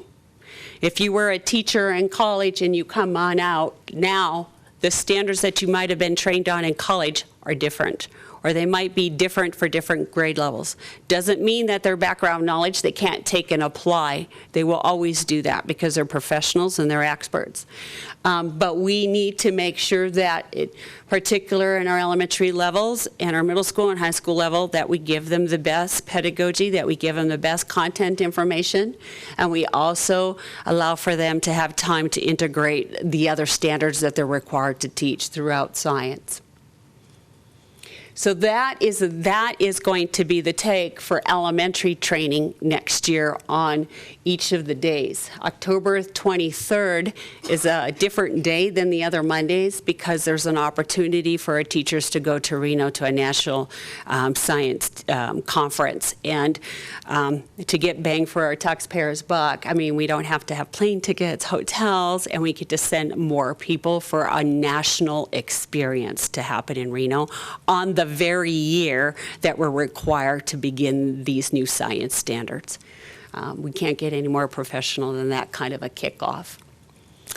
In middle school, they will be following, again, as well as the high school, Race to the Top work.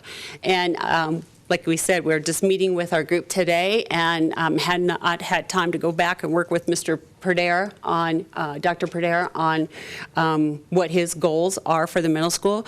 But what we're trying to do is they're fourfold, as what I know he's been working on. Curriculum and assessment alignment, doing the best to move away from using substitutes during the school day and using the time at hand to work on any kind of refinement of these, our curriculum and assessments. Also, being that the middle school is a little bit ahead due to their Race to the Top work and the fact that they've already had the technology rolled out, we can work with that again, as well as address any kind of Nevada Educator Performance Framework questions that they might have, training, just to make sure that there's clarity between administration and staff.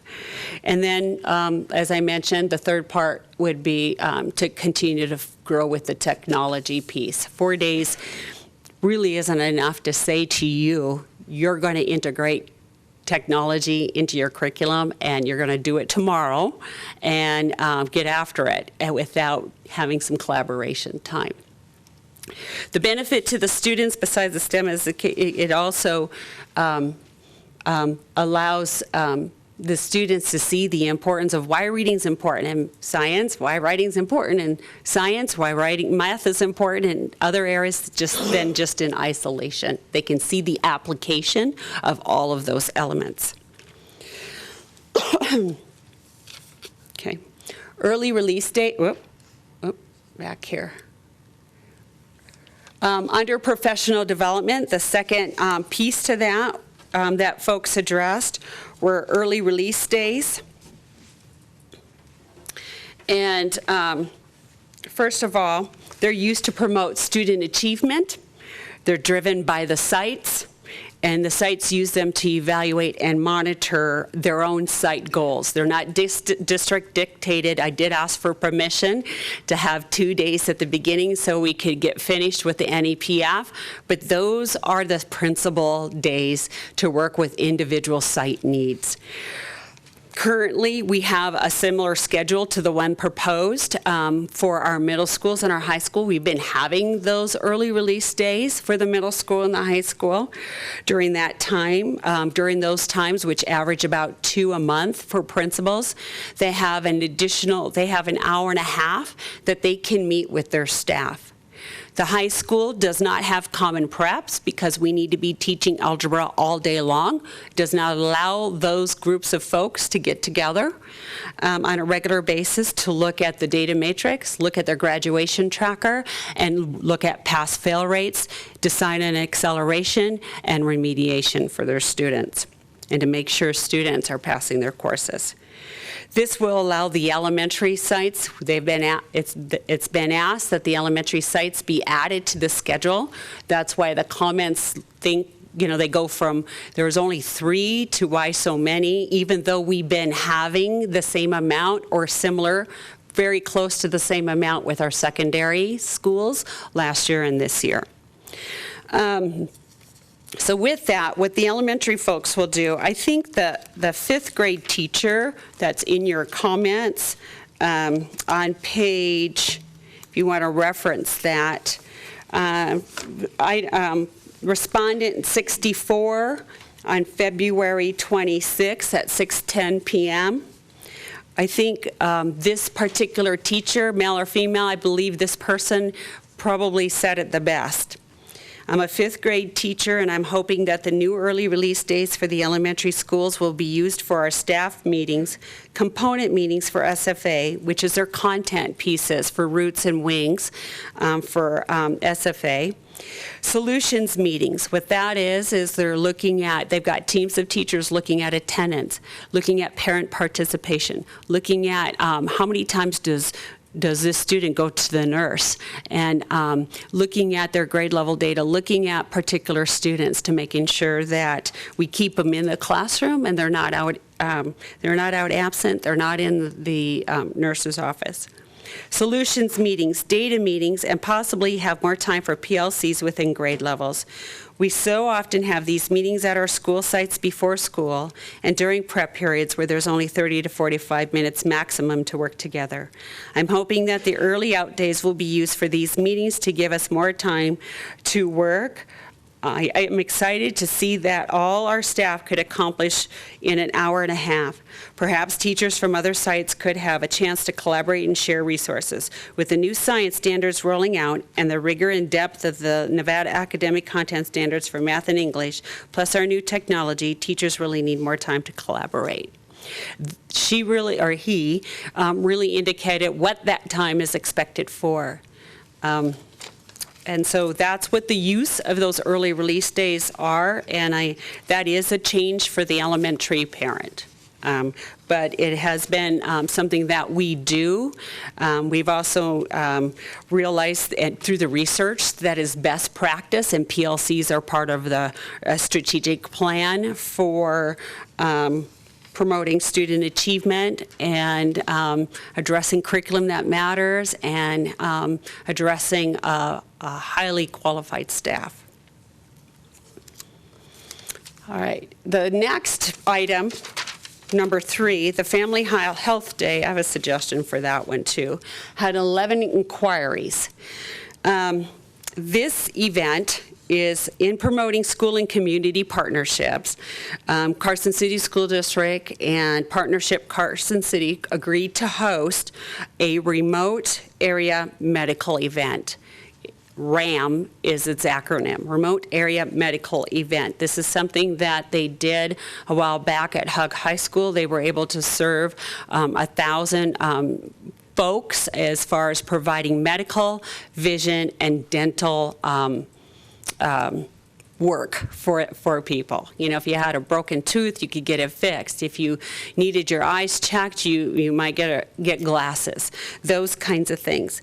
Carson High is the location for this event in our community. Thursday, October 15th in the evening, we're going to be the group will be coming in and setting up. Doctors, nurses, a lot of volunteers come into our community for this event. The event will run on Friday, October 16th, Saturday, October 17th, and Sunday, October 18th. As of today's date, we have 54% of our students are free and reduced lunch, which means there are 3,464 students on free lunch and 545 students on reduced lunch. This is only a one-time, one-year event, and a suggestion that I have that I'm going to put on the calendar, instead of calling it a Family Health Day, so that people realize it's not a new holiday, we're going to put what it is. We're going to call it a remote area medical event. Or if you have another suggestion, that would be good. But that's what it is. And that way, when the literature comes home to the families in the fall, it matches the date on the calendar. And we could also put maybe a little asterisk on the calendar. More details will come home in the fall, just so that parents know that something is going to be happening and it's an event. It's not an annual event. After they're done in Carson City, they will move on to Churchill County. Improved health care benefits students when they can see, because they have glasses or their mouth is fixed and there's not an infection. Nutrition is improved, and then learning, there's a greater potential for learning for our students. And so we see this as a day to give families to decide, give them a chance to decide which day benefits them based on their work and their family situation. I understand it's a very popular event. Volunteers are expected to get to the event site at midnight because people do come to stand in line. So we want to be able to support that as a district. So the proposal is to take Family Health Day off the calendar and call it what it's called, a remote area medical event. The fourth topic addressed in the survey was the graduation date. There were 12 inquiries about that. Note that the graduation date is not on the calendar. But the positive thing through that is that it shows that we're such a tight-knit community that everybody knows what our traditions are. That typically the graduation date is the day after the last day of school.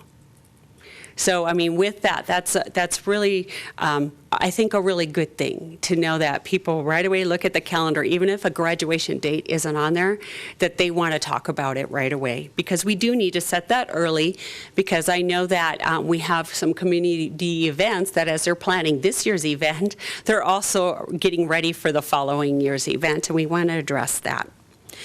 You should note that graduation will not be on Memorial Day weekend. That needs to be noted in the minutes. Pioneers graduation usually is on a Wednesday night. I need to make sure I go over this with Mr. Zona, but in the proposed calendar that's on before you, that would mean that graduation would be on May 25th. For Pioneer High School, which is before the Memorial Day weekend. Mr. Zona may take the prerogative of making it May 26th on Thursday. I need to see what he thinks is best for his seniors, but it will be before the Memorial Day weekend. A proposal's on the table that the graduation for Carson High be June 4th. That's Saturday, June 4th. This change will benefit students. I spoke with Mrs. Tasha Fuson, the principal at the high school, and through some experience and background that she's had an opportunity working in another district where graduation is not the day after the last day of school. And what she's done, what they've been able to do is use that time to make sure the GPAs are calculated correctly, to make sure that the last bit of proficiency information has been communicated and families have been counseled with their students. And then also it allows students who are very close to passing a class that's holding them back from being able to walk to have some remediation opportunities or mastery testing. So with that proposal to benefit students, we might graduate a few more students on the actual graduation day. Note that this graduation challenge is not something that happens every year. Actually, it's the first time since I've been here in the 8 years at the district office. So it's not something that happens every time based on what we do with the calendar. Sue, what would that do to the last day of the teachers, though, and staff if graduation is a week later? What happens now is they're not required to work on Saturday. So even now, the day after the last day of school is not a teacher work day. Those who come because they want to be there. But if you're talking about doing remedial stuff in that week before. The counselors are still on staff. There might be opportunity through principal funding to have a few teachers get some extra hourly. We would follow whatever the contract requires of us.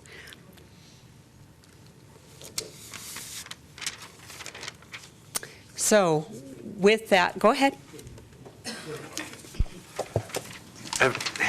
With Mrs. Fuzon and whoever else has looked at this, say this June 4th graduation, have they seen any trends in other schools that do this where they get less people showing up for graduation? Because some of the complaints I heard, or some of the comments I heard by the folks that commented were summers are short. And now if we postpone it a week, summer becomes shorter, given that same argument. And I just wonder if anyone's looked into that and how that might impact what we would anticipate.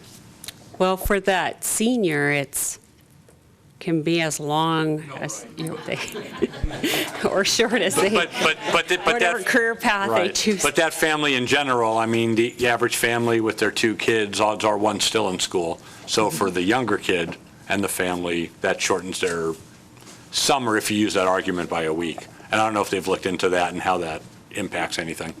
I know that in my experience as Clark County when I worked down there, there was a system where schools were rotated through Thomas and Mack. That's where we held our graduations down in Clark County, and we were rotated through. So it might be a Tuesday night, might be one year, and then a Saturday morning at 8 o'clock might be the next year, and then the following year might be a Wednesday noon. I do know the conversation was, should we think about a Tuesday? Should we evening? Should we talk about a Wednesday evening? But I think being that we have a very good track record with our Safe Grad and the amount of volunteers. We have 150 plus volunteers probably that work with that Safe Grad, which is more than the respondents that we had in our survey, as well as the fact that so many of our community provides either funding, resources in the form of time, door prizes, and just other contributions I'm probably not thinking about. And then and just looking at the volunteers and the opportunity to, on a Saturday when people might have a weekend off, then if they volunteer at 2 in the morning, then they don't have to worry about work the next day. So that was why we were looking at a Saturday. Laura? Just a question with the Safe Grad, because I understand the need to have the volunteers there to put it on. But if I remember correctly, Safe Grad was initiated to give the graduates a safe place to celebrate, because there was a tradition of people going to Mexico and going on other trips like that where some accidents had happened. So I'm wondering if by moving Safe Grad and moving graduation a week later, are you opening up that opportunity for those kinds of unsafe activities to take place and therefore conflicting with the purpose of Safe Grad? So are you talking about if the end date of the school year If the remains? if school gets out so a week before graduation, people can take trips, and maybe then the whole purpose of why we're having Safe Grad is being missed. I don't know.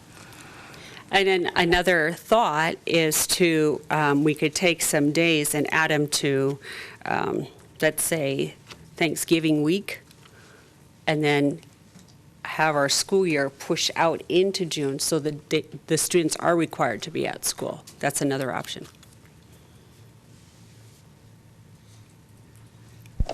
Okay, additional comments?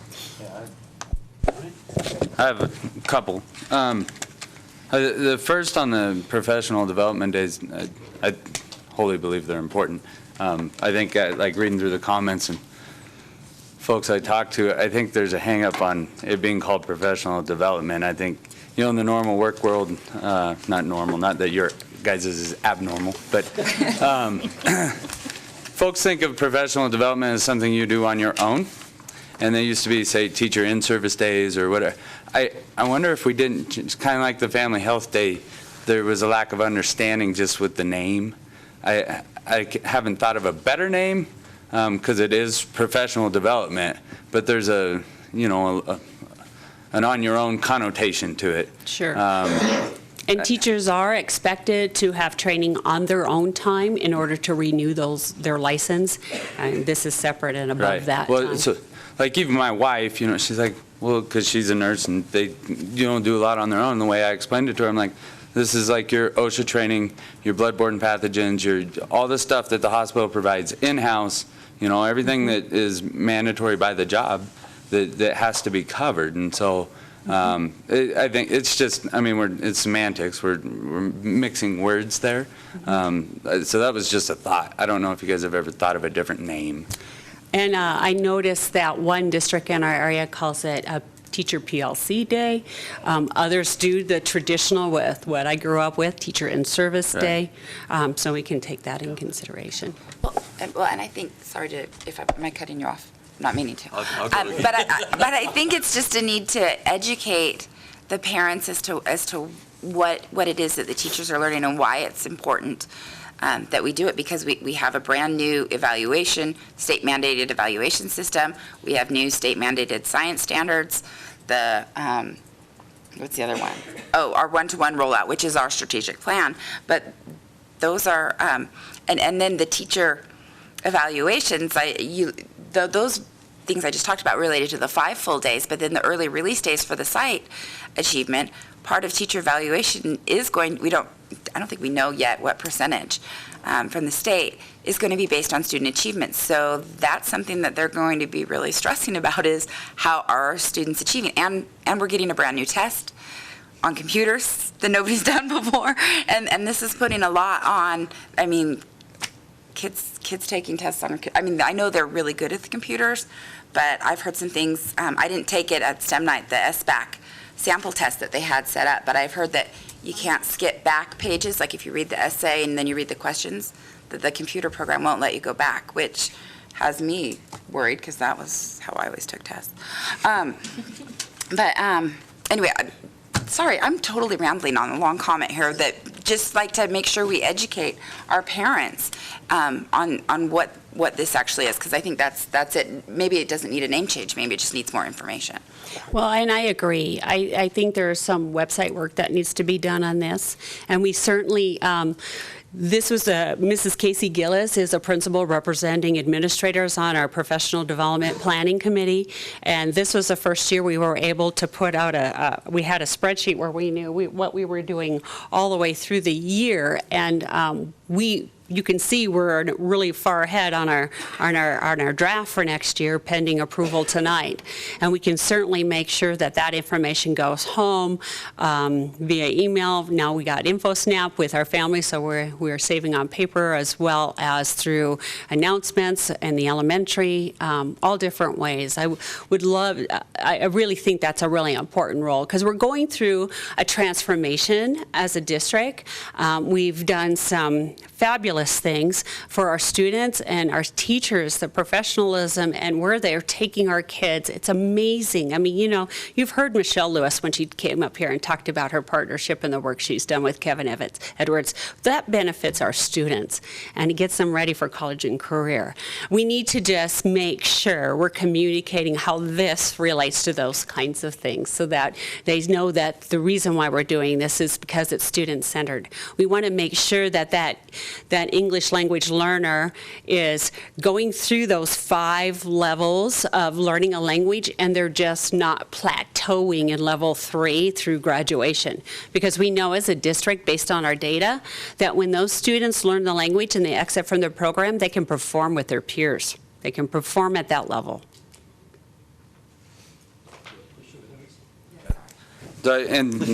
So the school start date, I would fall on the side that we should move it probably 2 weeks later. And I understand the semester deal, but kind of not really either, because the first semester as it sits right now is 84 days. And the second semester is 96 days. So that's a 2-week difference over 2 weeks between them. So it seems if we moved it 2 weeks and balanced the semesters, we could come back to school for like 3 weeks prior to ending the first semester. And then there isn't that stress over break. And we would have 2 even semesters. So to respond to that, when I ran this by the high school principals, because we have a new end of course assessment for all of our freshmen and sophomores who have completed Algebra 1, Geometry, and English, that is our May, along with the CTE, Career Technical Ed test, and our Advanced Placement test. So when we were looking at that, those days, what we found after going through it last year, even just with the HSP and the CTE things, is that students are missing instructional time, and it's very close to that time difference. So it doesn't end up being actually 2 weeks. And then also the things that seniors need to do at the end and the meetings and the things that they need to do to get ready. That's why there was a little padding in second semester. And as far as that start date, you know, looking forward to 2016, 17,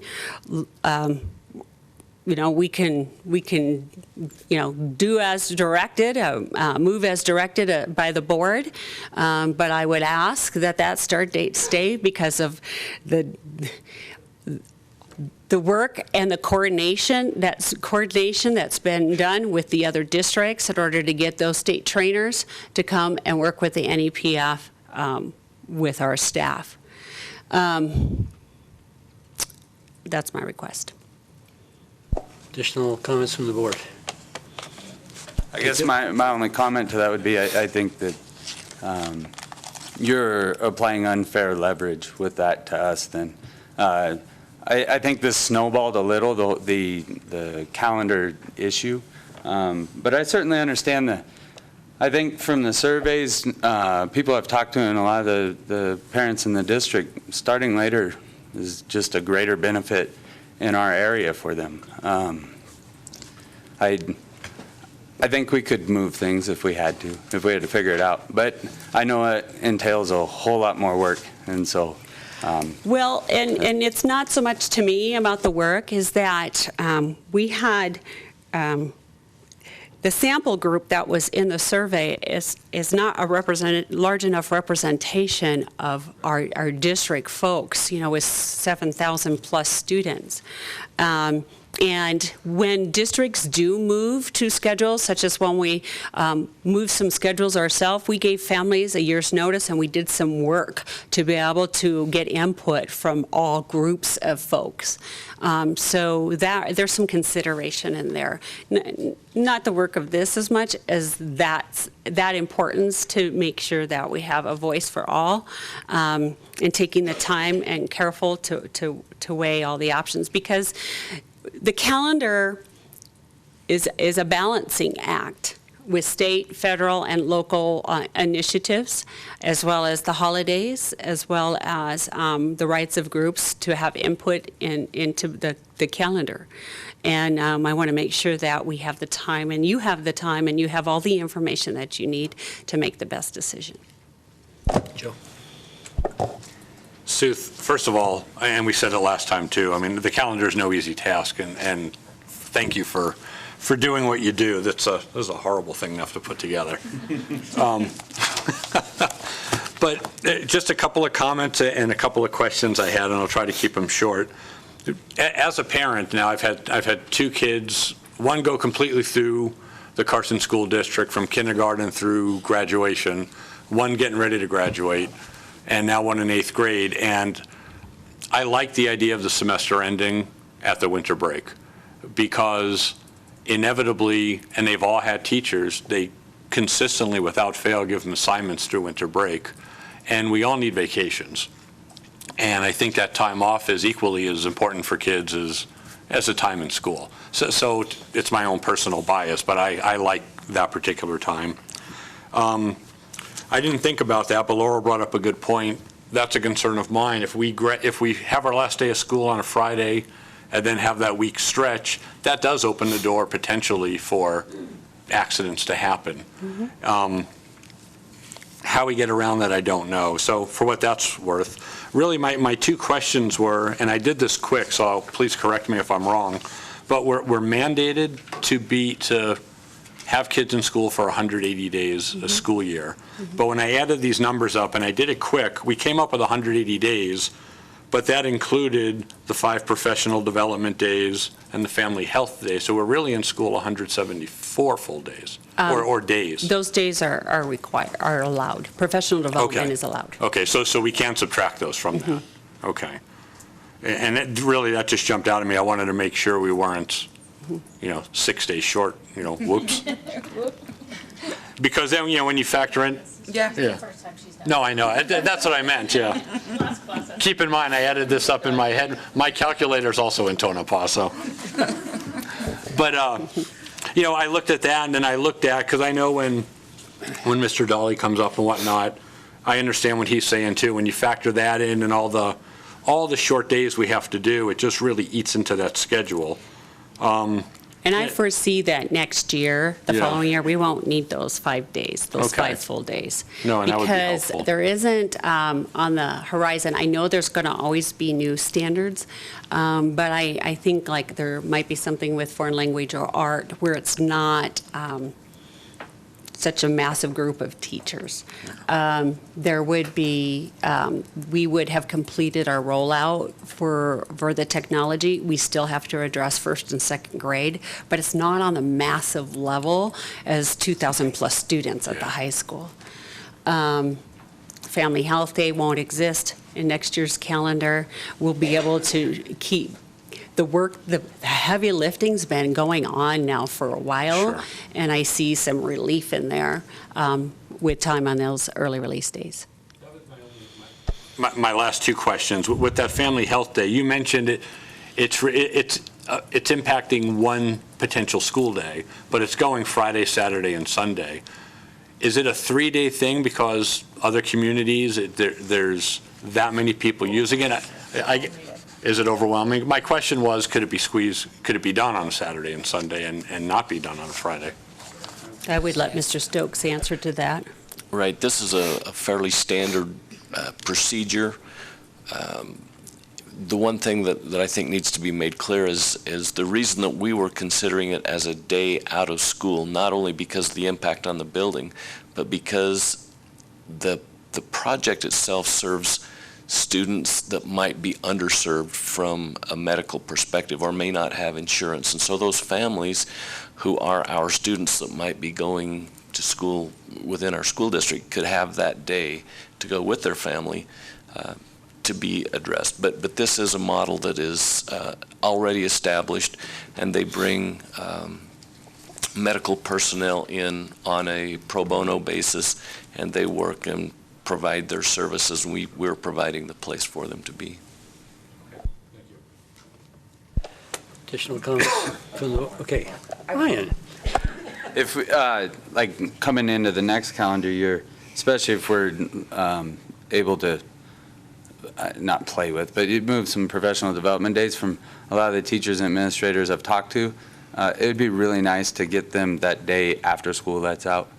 One more day post so that administrators can debrief, teachers can break down their classroom, because, I mean, if we're being reasonable, we just expect them to come in on their own time to wrap up their school year, and that's not the right way to treat employees. And so I think, we keep piling more and more onto these teachers, and the greater and greater expectations, to the point where we see it in the schedule, we have to provide them so much training, and then we don't even give them a chance to pack up their stuff in a reasonable time. So I think that would be something that, if I know it falls into budget stuff, but if we can squeeze that in, that would be an A+, I think, for them. Okay, thank you. Laurel, did you have? Yeah, I was just going to ask a question, just for clarification with the RAM event, the health day. Is there any cost to our district other than the use of our facilities? Is there? No, everything is provided by this organization. We would have expense, obviously, for utilities, and we'll also have expense because we anticipate having some of our custodians on board to help us just keep track of the litter, the setting up, the tearing down. But as far as a fee that we're paying this group, that won't happen. Any additional comments now? Before I request a motion, and I'll ask this to Mr. Pavlakis, can we take the comments from the audience right now? My suggestion would be that you develop a motion so that there would be something to discuss. Right now, it's just kind of up in the air what it is you're discussing. So I'd suggest a motion. Okay. Entertain a motion then for whichever way the board wants to go with the proposed school calendar.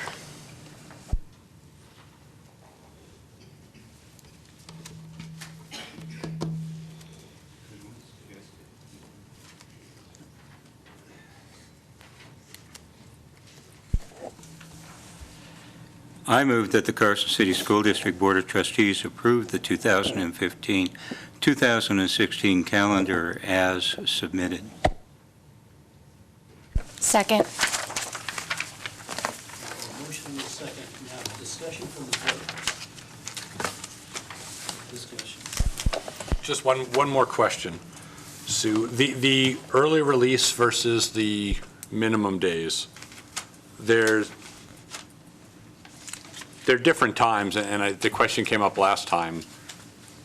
Can we make them all the same time? It's very confusing for parents who have multiple kids in the district. Right. We reduced 2 of those minimum days this year with the middle schools. And the high school reduced one last year for Pioneer. And so the goal is, as I've been talking with administrators, that they've been put on a year's notice to be able to look at graduations at the middle school and the graduation times and the graduation events that go on. The minimum day allows them to get everything that they've traditionally been doing completed, but they know that that it is more parent-friendly when we only have either a full day start and end times or we have just one other day time to deal with. And that's what we're working towards. So they've got a year's notice to try to make that change so that we can have that be an early release day at the end. The elementaries are on board already with having that last day be an early release. We cannot have the elementaries do an early release and the secondary do a minimum day because of busing conflicts.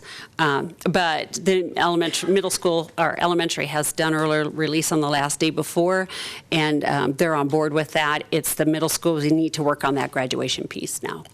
promotion ceremony, I should say. Okay, before any action is taken on the motion, I've got two people that would like to speak. The first, Eleni Fine. Come to the podium. Just identify yourself and. Okay. Give us Moving on here, I'm sorry.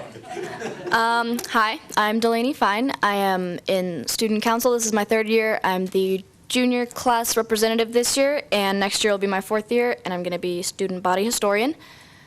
So since I'll be graduating when the proposed thing for, having a week in between, I wanted to bring up some points. Some of them are already brought up, but from a high schooler's point of view, I feel like they might be a little different, and I'm not very good with my words, so apologize ahead of time.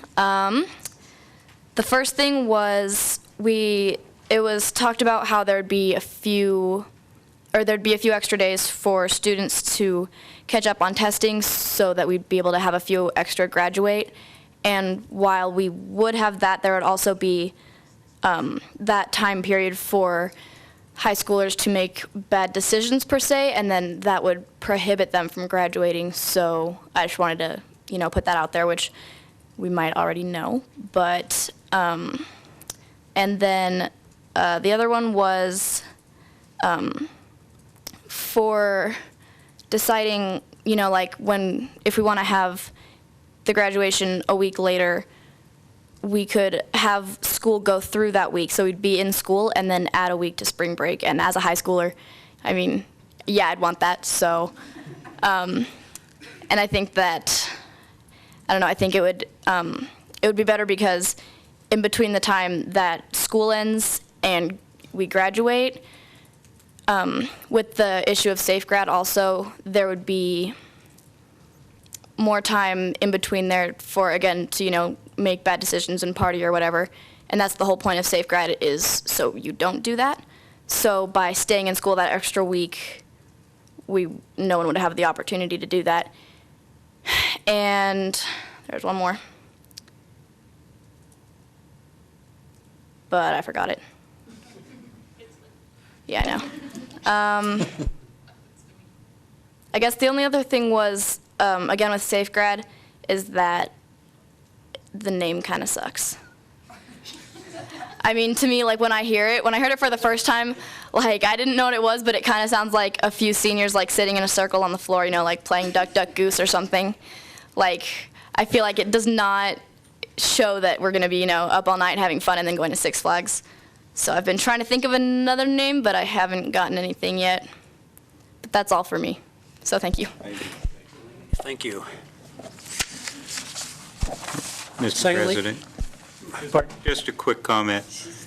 I understand how the students may think about SafeGrad, but the reason why it's SafeGrad is because we have to sell the community on contributing the money to support it, and they buy into that SafeGrad picture real well. Okay.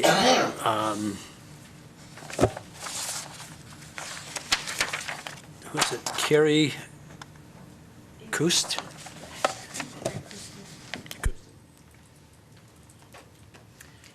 Mr. President, board members, and Mr. Stokes. My name is Carrie Kusti, and I am actually the chair for the SafeGrad Committee. I don't know how, I know some of you know, but I don't know if you all know what SafeGrad is. It's a party for the high school that we throw usually the day after graduation, the day of graduation, excuse me. We hold it at the community center, and we usually have about half of the graduating class attend. I have grave concerns with asking our graduating students to attend a week after they've graduated. That gives an awful lot of time for, especially during over Memorial Day weekend, for there to be a lot of partying going on, a lot of kids that are participating in activities that we certainly do not when it comes to graduating seniors. I'm also concerned that if we do have seniors that do things during that week that they shouldn't be, that will keep them from walking on graduation. That's certainly, I think, a concern. So graduating a week after, I think, is a really bad idea. I think what we need to do is have those students stay in school that extra week. I know Ms. Kima had mentioned putting like 3 days during Thanksgiving week. I think that would be extremely helpful. If you put graduation a week back, we could lose almost all of our volunteers because their school break will have already started.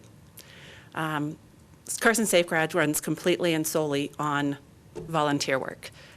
Myself and Darla Dodge, who is my co-chair, has been doing this for the last 4 years, and our numbers for volunteers have been decreasing as it is. Kim Dolly, who also runs all of our buses, and she has been doing it for This will be my 28th year. her 28th year, won't even be able to do it that time next year if we put that during that week. She won't be able to attend it at all. And you're taking some pretty important knowledge and some pretty important things considering school buses that will jack the prices up considerably, and we won't be able to send them to Six Flags. You know, it sounds, you know, the kids are talking about a couple of days here and a couple of days there, but when you're talking Safe Grad, it could totally completely wipe us out. Just with money prices going up in June, because that's when all the prices start to go up, people not being able to participate in things, volunteers not being able to participate. You know, we're struggling as it is. So to have the kids stay in school one extra week, I really think it would benefit not only the kids, but Safe Grad as well.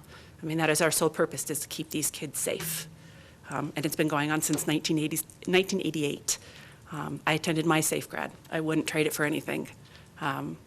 So there's quite a few of us here tonight. I don't know if we'll have time to hear us all, but we each have our own little concern. And it's a program that starts, we start in September, starting all over again. We go all the way to May, June, and then we take a break and start all over again.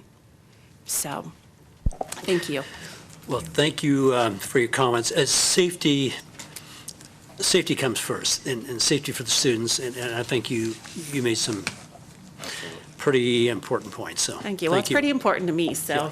I appreciate your Thank you. thoughts. Any other comments? Sorry.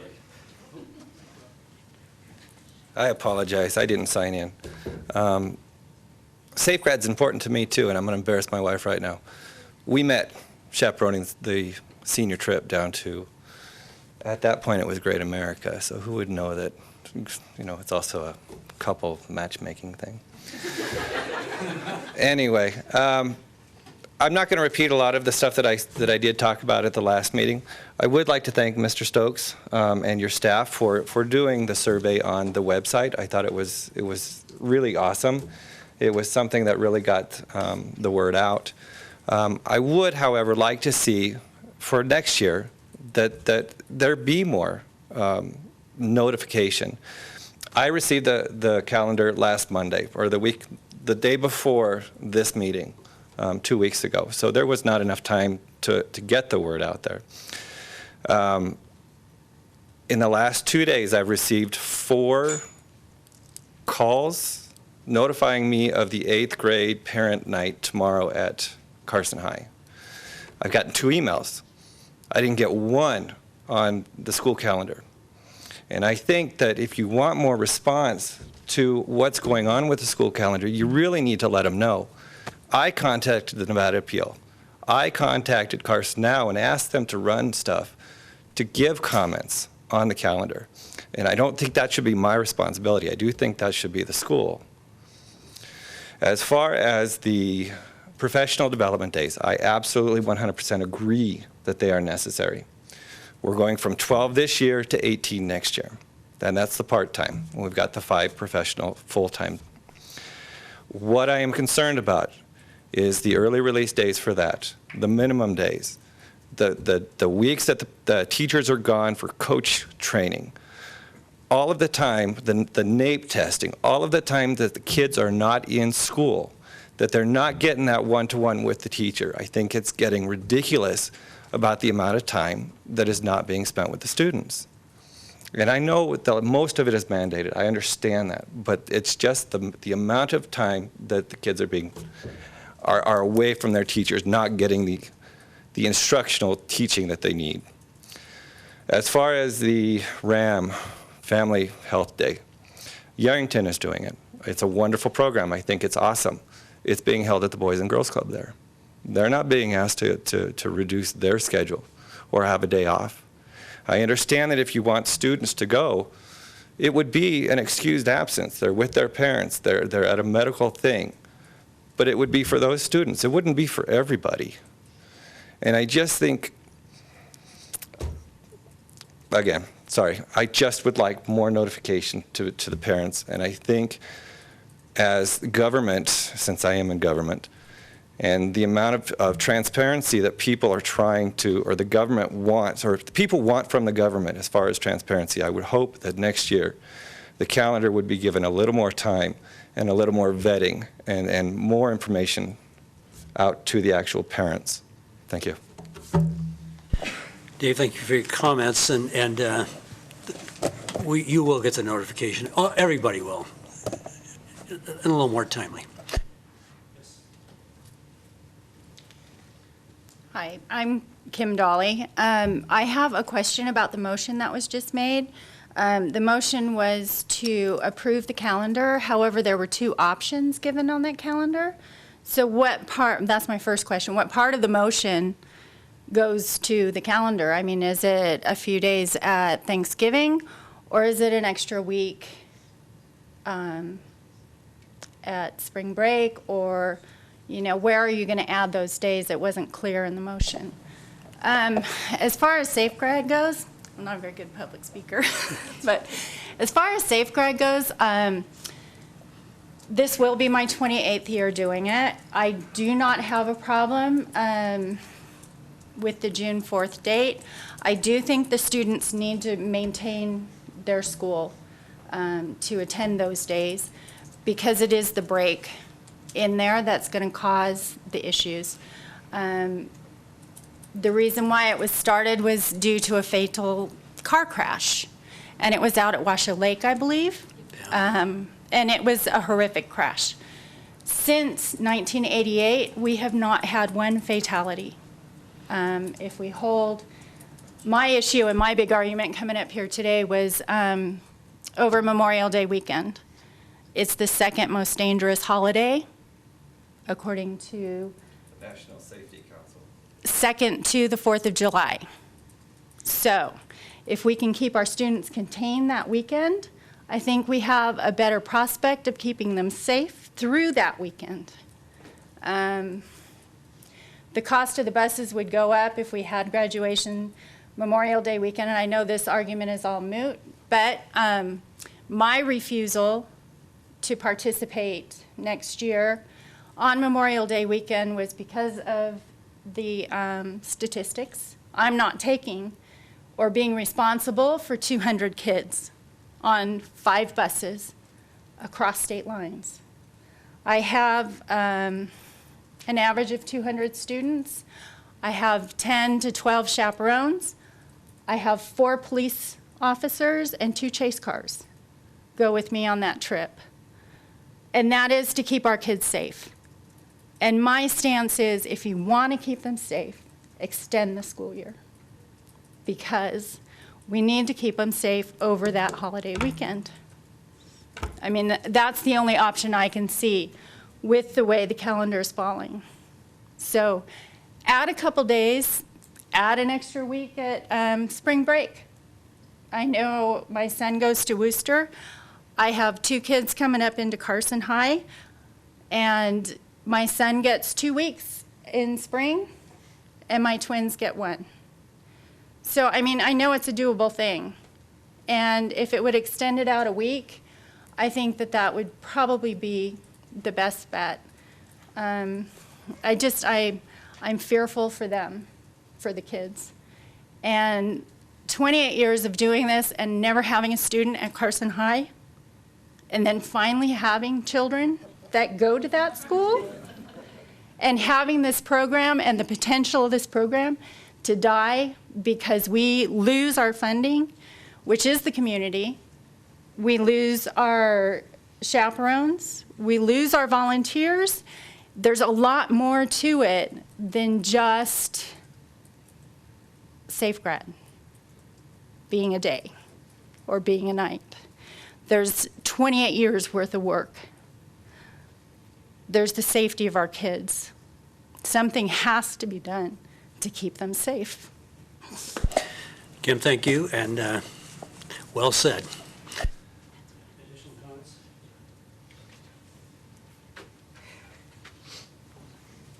Hello, everybody. My name is John Dodge. I'm part of the Safe Grad Committee. Thank you for being here to listen to us, as well as do the job that you're allowed to do. One of the big issues that you see in this event or this new calendar coming up, you do have a period of a week. So they're done with school. Parents are going to start planning things, and then the students are going to be gone. Then all of a sudden you say, okay, a week later, we want you all to assemble right here. We're going to go through our graduation process. Within that 1 week, you have parents that are already planning on moving. You have students that the day after graduation, they're gone. They're backing up and they're moving out. I've had several of my friends, when I graduated, did the same exact thing. They loaded up, they're gone, they're to California, wherever they wanted to go. They're gonna forego walking in a ceremony to be gone, to start their life. Because in all reality, they don't need to walk across that podium to get the piece of paper to say, hey, I did it. And I think as a community, that's why we're here, that's why we do that, that's why we have that, is because it is a joyous time for these kids to go, I did it. But if you give them a week, half of these kids may go, I don't need that. I'm not worried about it. You've heard enough about SafeGrad. SafeGrad is a wonderful program. We're heavily involved. I do a lot. The 5K that I do every year, it's a lot of work. I don't want to let that go away because we have to figure out what the state needs, what the county needs. We have to have X amount of days. We have to have all this other stuff. We can, I think, in a way, find a program that works to where we can have that graduation, not within a holiday where me personally as a law enforcement officer, I'm very busy on, to then all of a sudden have to try to make things work on that weekend, traveling and doing all those other things. But then to, I think, maybe either push it out a week, add that week, an extra holiday in there, get it closer to what Reno is like. I know Washoe County is huge. They have so many student populations, much like Vegas did, where you were down in Vegas, and you have the Thomas and Mack, you have Lala Event Center. That's wonderful. And you have lots of schools that can go through there, but to schedule that, you have to move them out. Here in Carson City, we are blessed to have such a beautiful football field, and it's at our disposal.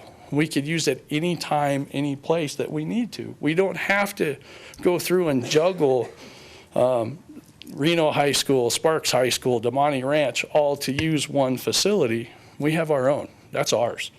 So we can set our schedule so that we can utilize what we have. And again, thank you for being here, and thank you for listening to me. Thank you. Any other comments? Leanne?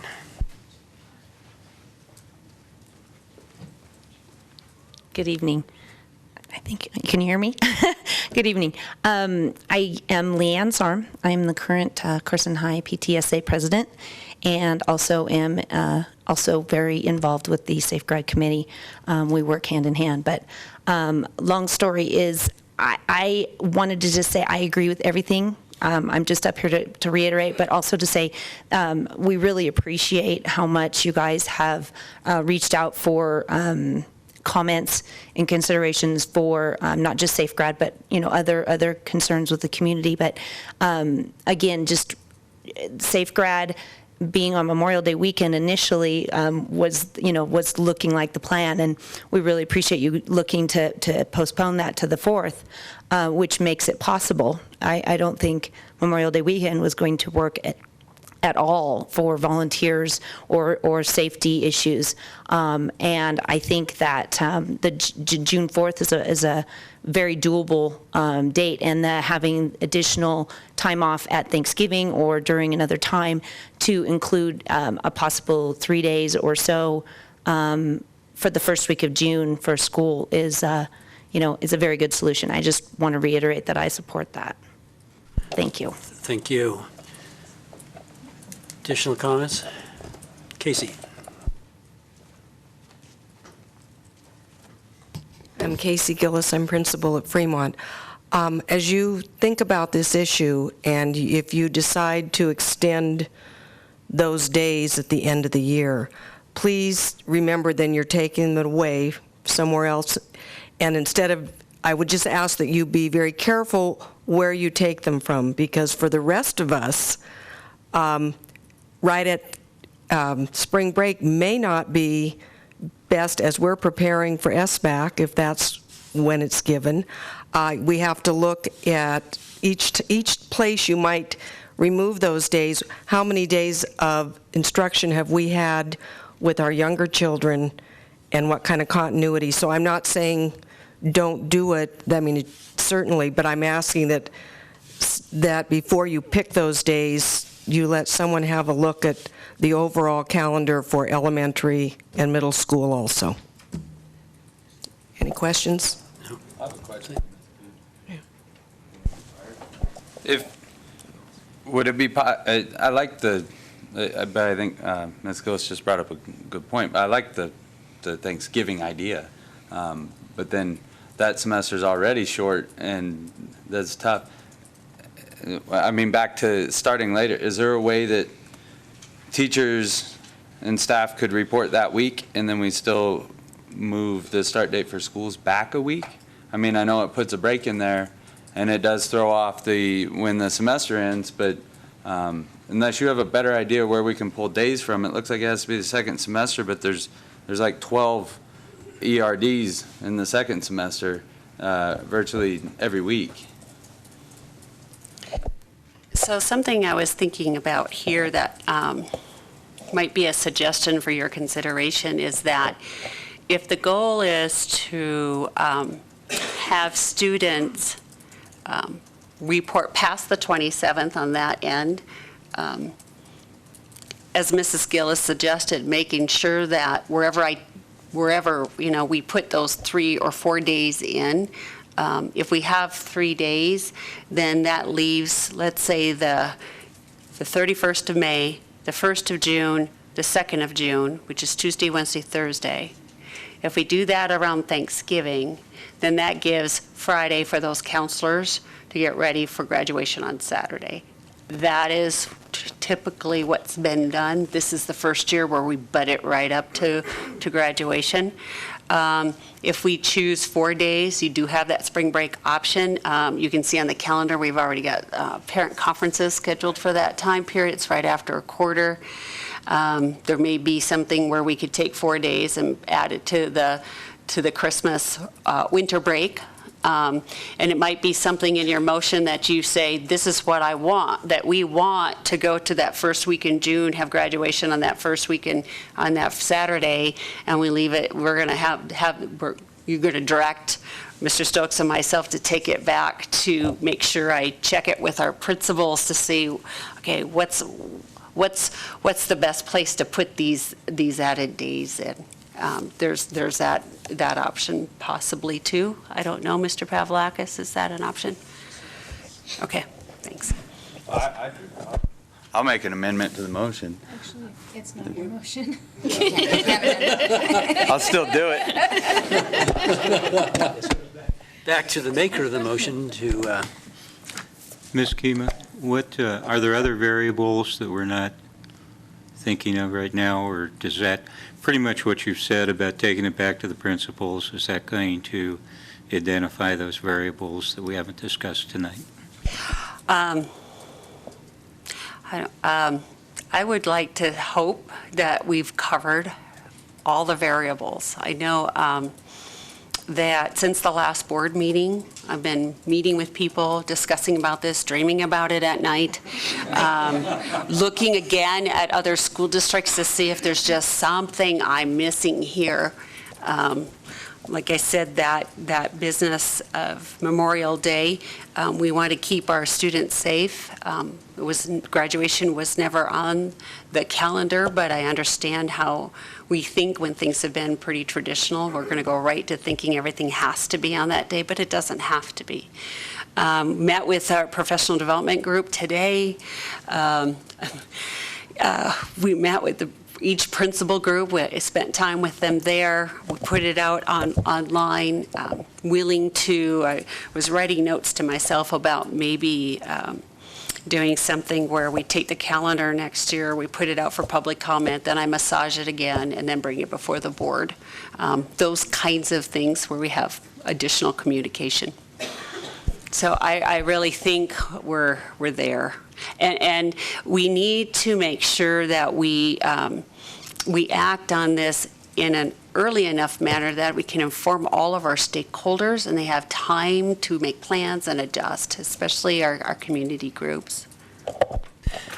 Okay, but the key thing would be that school would end on June 4th. No, I think what Ms. Kima was saying is that it could end on the 2nd or 3rd of June. Yes, but the kids would be in school that week and not taking off. Not ending classes the Friday before Memorial Day.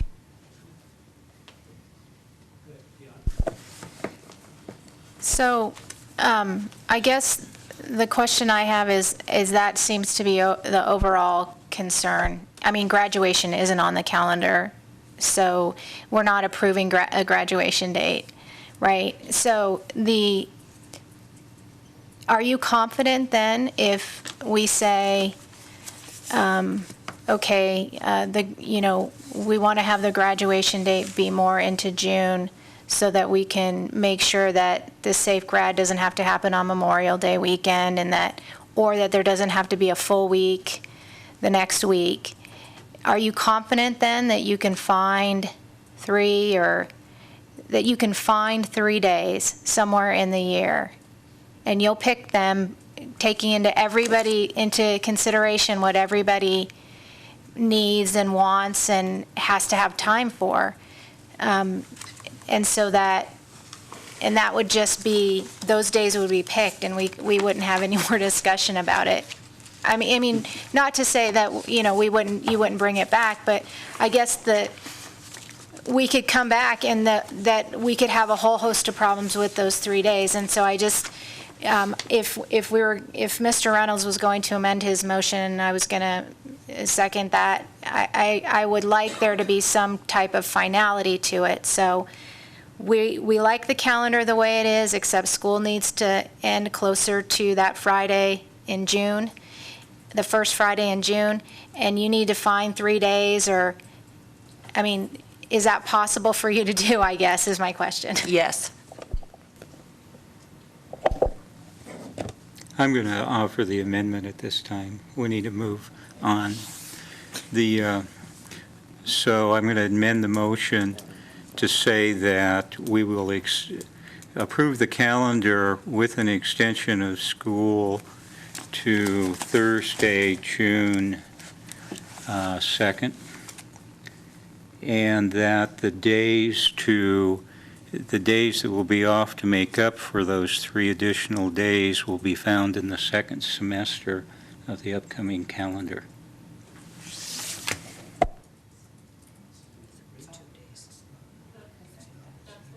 Because then you take away Thanksgiving. Well, I think as we talk about days in the first semester, I've made a motion and that needs to be seconded or not. I would prefer to give Mrs. Kima the leeway to find the days where she can, and I feel like if we're directing her to find 3 days, I don't want to limit it to the first semester the second semester. That's my only concern, is that it makes it harder to find the days, I think. And I know you're talking about Thanksgiving, but if for some reason that can't happen, or you want to extend spring break 1 day and... Well, I'll withdraw the amendment, but we just had as stated, but we just had a discussion about how all the days in the first semester were important, and that's why we needed to start school a week early. After a while, we start being a little contradictory. But if you need that freedom, I'll just offer an amendment saying you find the days elsewhere in the school calendar. I would appreciate the freedom. I will focus on the second semester. That is preferable, but I as Mrs. Contine has mentioned, I'd like to have the freedom of being able to find those days in case there's something, when I go back to the principals, that, and maybe run it by Mr. Wallace too, that, hey, maybe a day here in first semester, but there are 2 in second semester, that just make it work for everybody without Okay. impeding big projects. Then we'll go with that. We'll go with that. You have the full calendar to find them. Okay? Yes, I concur. Just for clarification for me, did you say that end of school would be on the 3rd or the 2nd? It would be on the 2nd. Okay.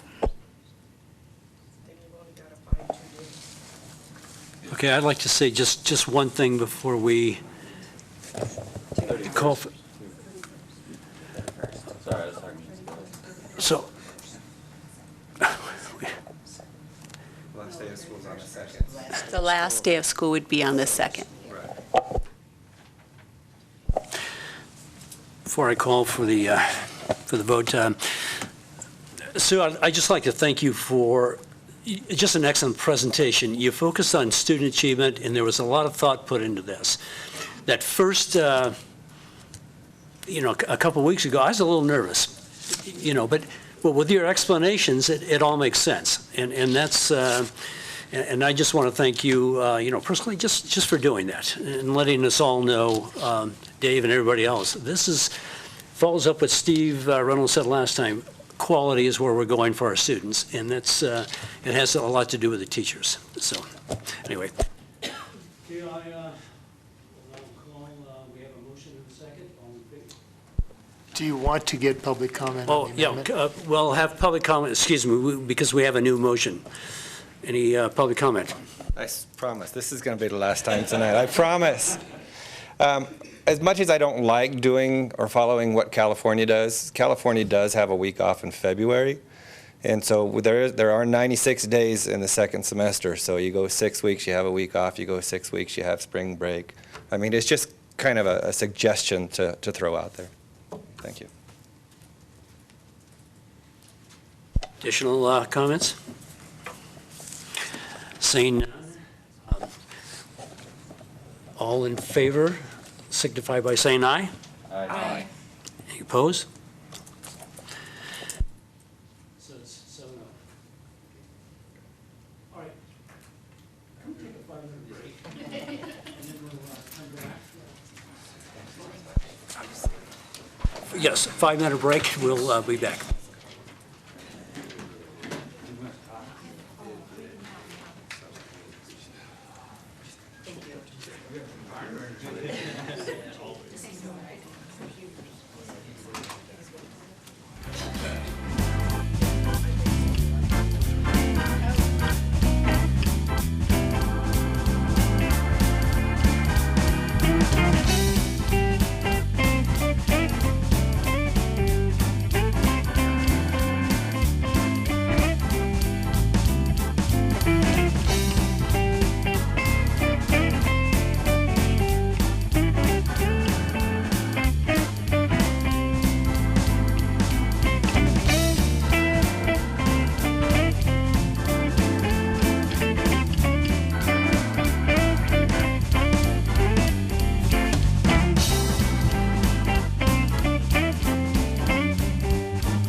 now convene the Carson City School Board meeting.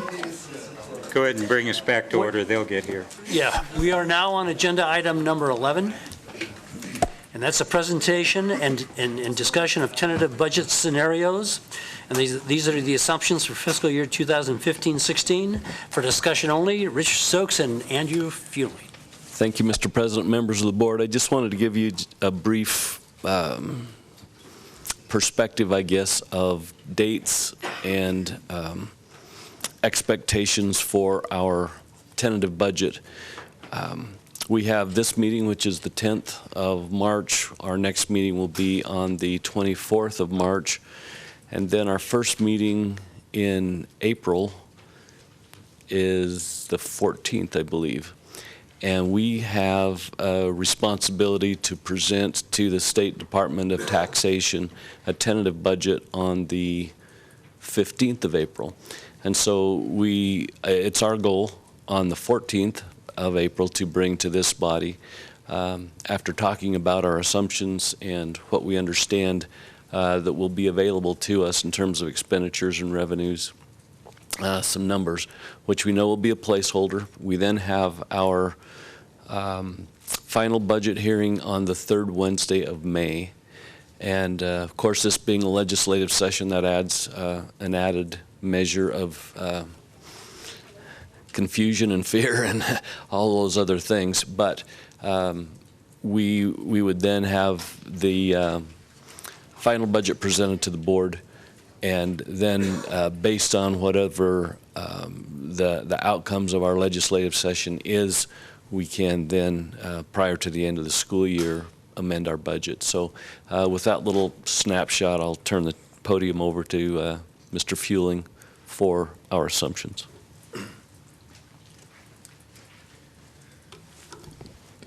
Good evening, trustees. AJ Fewling for the record. We are looking at the budget assumptions for the next school year, 15-16 school year, or fiscal year 16. You were given a list of many of the assumptions, and there are many, and I'll in this presentation I show a little more detail, and we'll just kind of talk through some of these things, and I guess as you have questions, feel free to interrupt and ask, and I'll answer them as best as I can. If there's something that I can't answer for some reason, we'll bring it back at the next meeting. So first, we of course are very dependent on enrollment for the amount of money that we have available to us.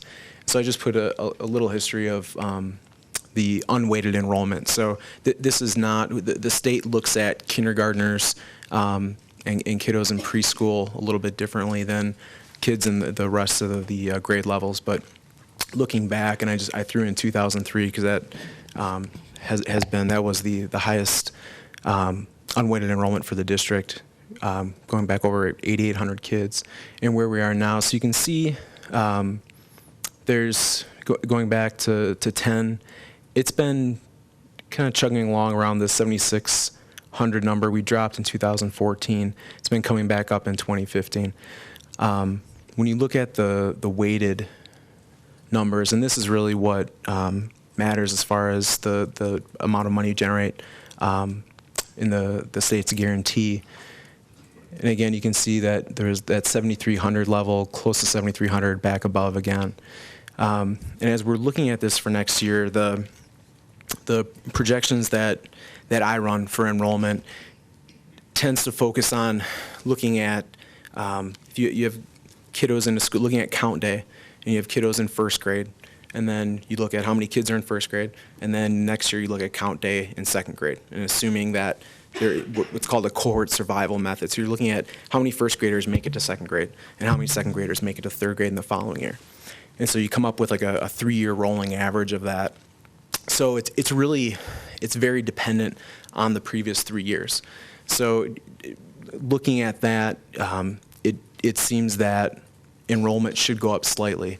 Kind of the complicating factor is this whole Tesla thing, and what the impact is going to be and how quickly that's going to happen. I'm not entirely confident that it's going to happen next year, that they're, we're going to have that impact next year. So that's something that I'm struggling with somewhat as we try to put together that what that final number we're going to look at will be. So the kind of the biggest, the most important factor in looking at this budget for next year and all budgets is this per pupil amount that is a part of the guarantee. Now, the way it's calculated, the legislature comes up with this base amount. And so that amount applies to all districts. And then from there are many adjustments that happen. And so in the end, every district is very different. So you have some districts way out in the middle of nowhere that get about $17,000 per student, and we get about $6,000 per student. So we end up a little bit higher than that number usually. So what was a bit disheartening when seeing the proposal from the governor's budget come out and looking at what had happened to that base amount number. And so in his proposal, and that's just what I'm running with for right now, the actual per pupil amount went down by $7.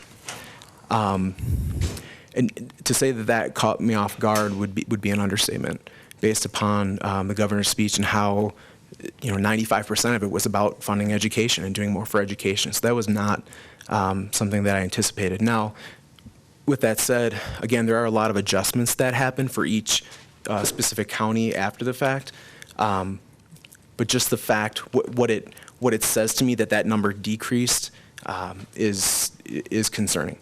So what's important about that is then if that number goes down, if your enrollment stays the same, we have less money next year than we have this year. If your enrollment goes up, it's possible we get more out of this the guaranteed amount.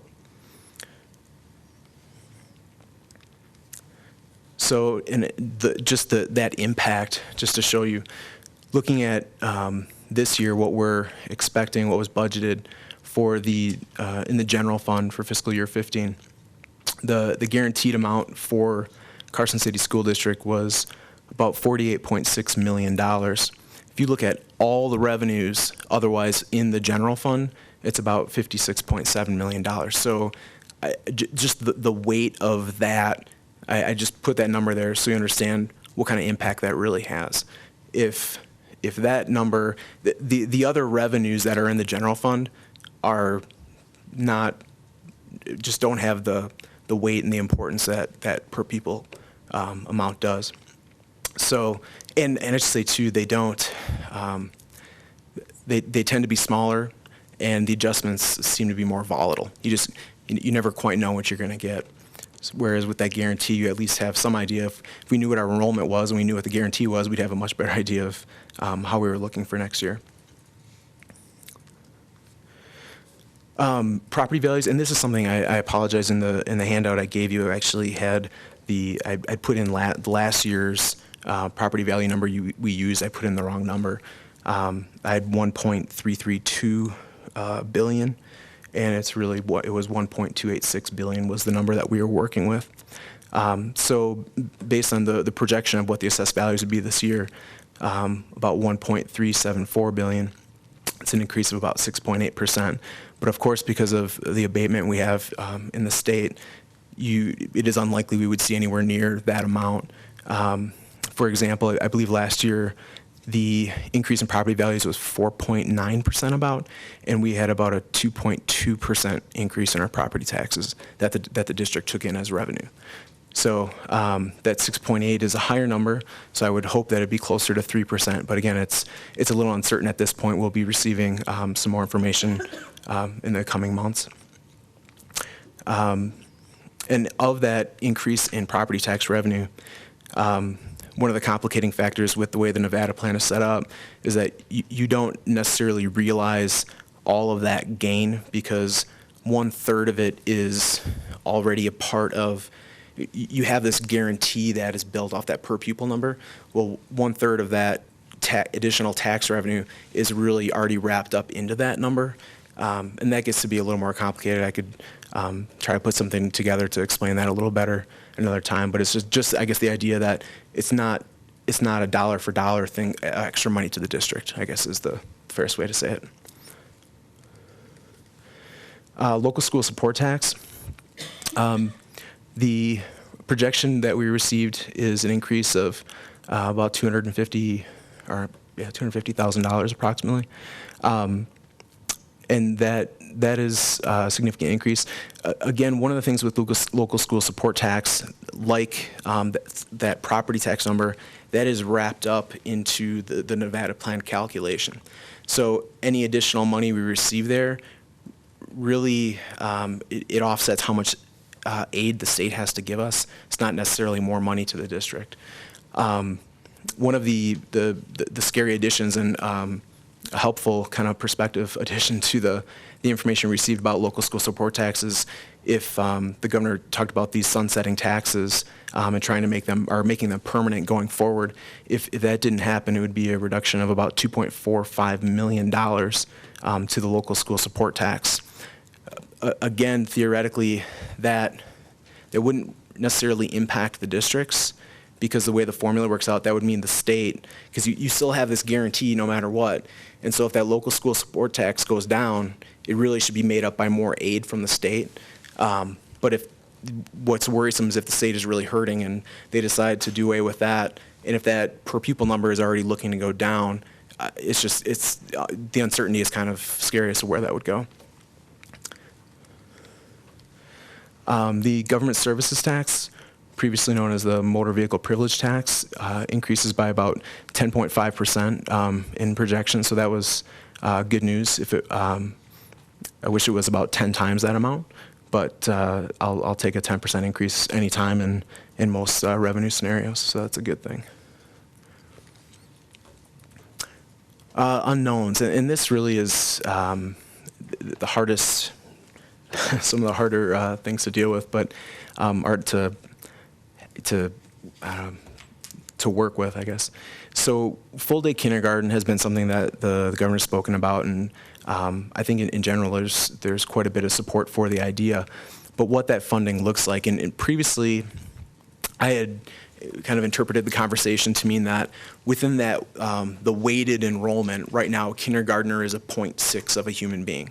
So if they went to being fully funded, my assumption was they would be one human being as far as that weighting goes.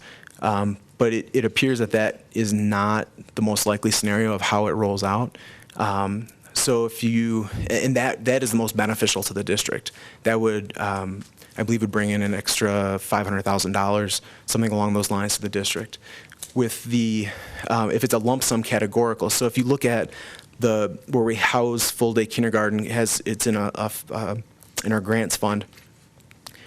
We take all of the teachers that are tagged or a part of the full-day kindergarten funding, and we look at what it costs to fund them and the amount of money we bring in with that grant. There's a deficit in the range $250,000 to $300,000. So it's possible that there would just be enough to make up that deficit in some way, and I don't know how they would calculate that out. Which again, it's more money, and that's obviously great, but still uncertain as to what that looks like and how it would happen, and unsure if there is even another way that I'm not, thinking of how they're going to do this. So that one will have a large impact. It's just very unclear as to what magnitude it would be. With the GATE program, in the governor's speech, talk about funding GATE. And so that too is unclear. When you look at, if you look at it as a percentage of the number that he threw out, if you look at it as a percentage of the student population in the state, I think the amount that we would receive would be around like $150,000 to $200,000. I have no idea if that's really how they're going to calculate it. But just I guess the idea that there is a chunk of money there, but it's just again uncertain as to what that's really going to look like. Class size reduction. There is a lot of talk. They're talking about changing.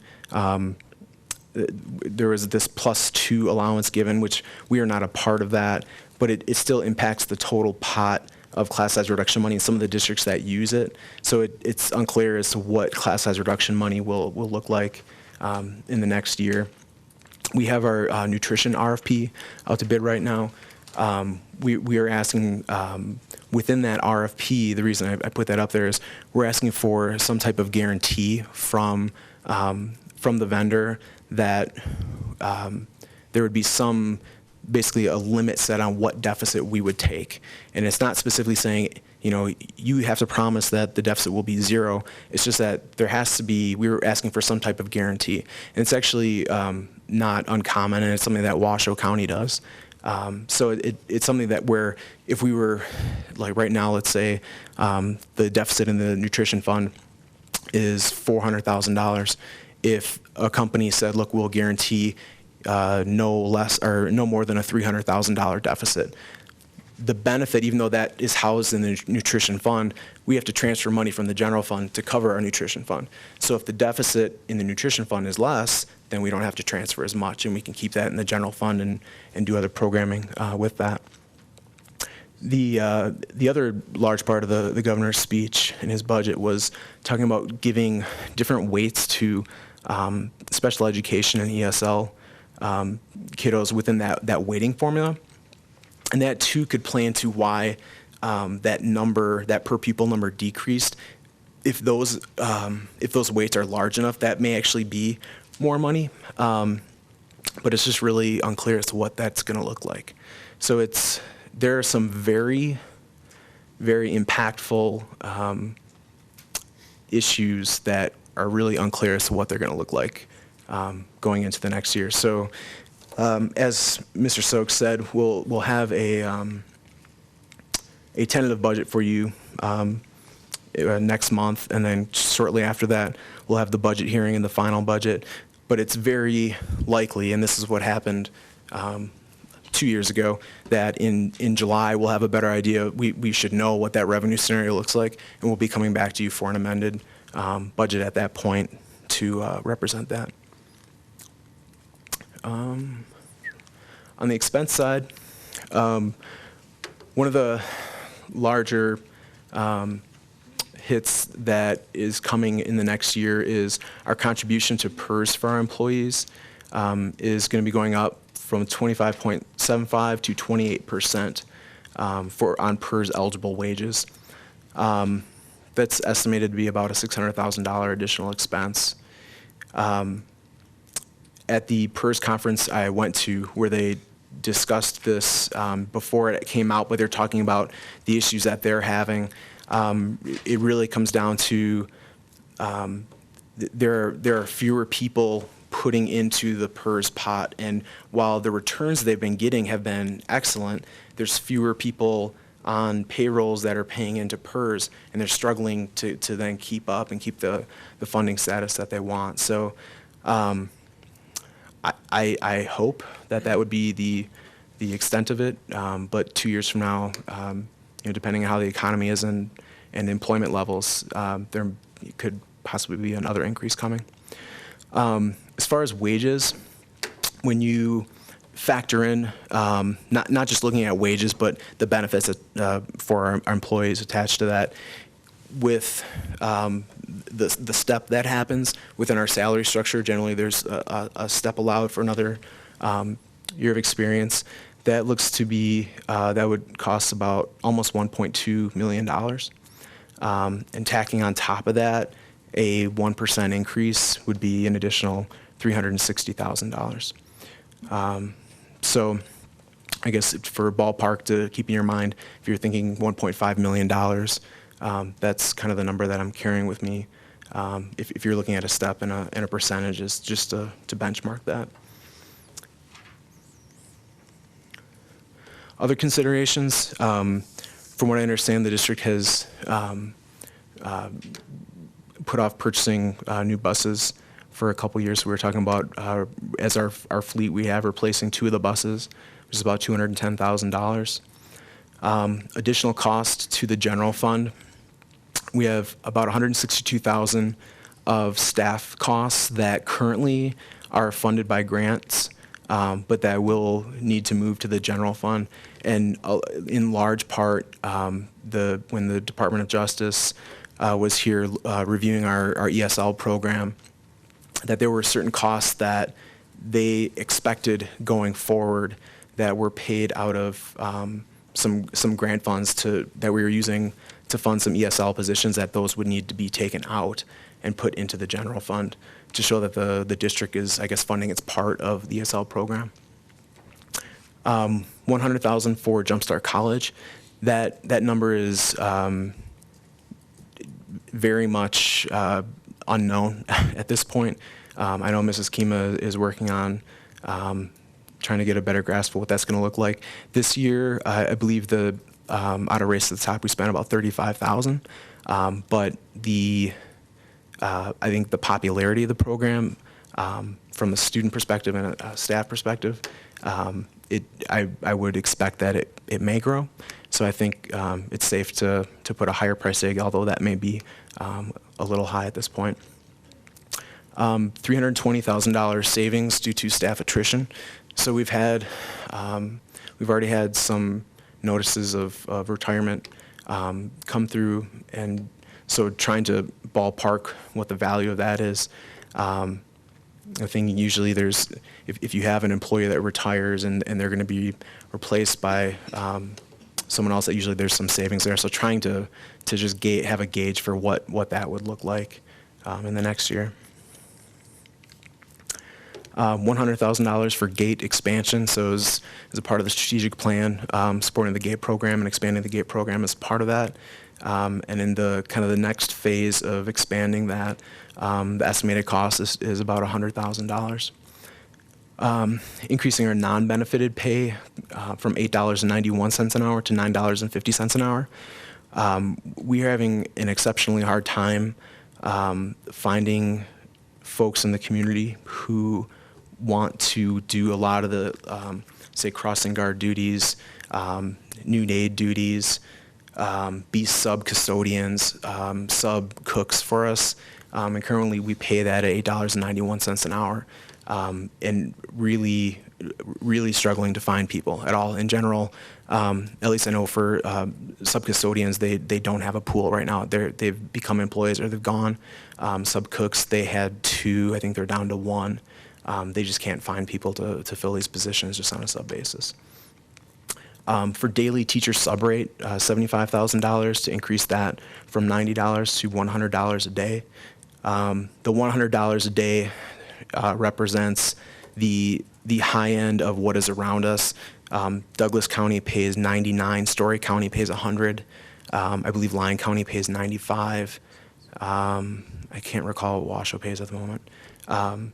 But just that is another thing that came up at one of our principals meetings, that our principals are really struggling to find subs for their classrooms. The sub pool for teachers has dried up, and I think that represents, if you're getting a call, I think a lot of these districts are on ASAP, and there's various software programs that will call you unless you know if there's an opening. But if they know that, they're going to get more money if they're in Story or more money if they're in Douglas, then here, if they have that option, they're going to take it every time they can. So with our principals struggling with that was something that we had talked about. $105,000 for new laptops at Fritch Elementary.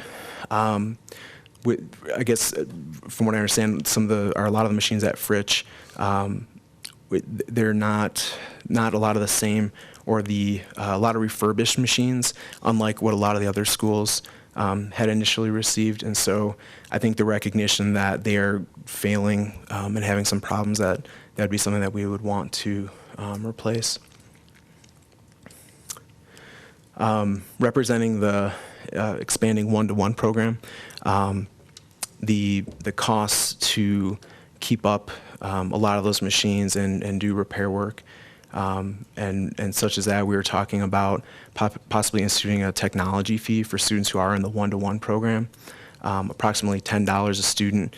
That doesn't represent $10 for every student that has a one-to-one machine. There's an assumption that if kiddos, if they qualified for free or reduced lunch, so that somehow that fee would be reduced or waived in some way. but just to help offset some of those costs that are slowly are rapidly increasing for us as we've rolled out so many machines. And then the last thing, and this really don't know what this is, or I guess if it's anything really, but just we continually have conversations about Race to the Top and the impact, and ultimately it's, we're doing it at a 6-12 level, but in the bigger scheme of things, it should be a K-12 kind of model. And so are there any staffing implications with that? And that's questionable at this point, but it's something that's discussed. So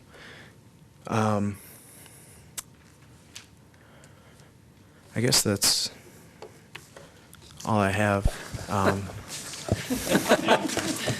You sound disappointed. Hey. So I'm happy to take any of your questions. Well, AJ, it's always good to have you. Toward the end, you're always, excited to be here. So, okay, the one question, just on what you presented is good. It's just like we don't know. Mm-hmm. And the conservative approach is to just go with what we had for the most part. Right. As far as funding, what we had for last year.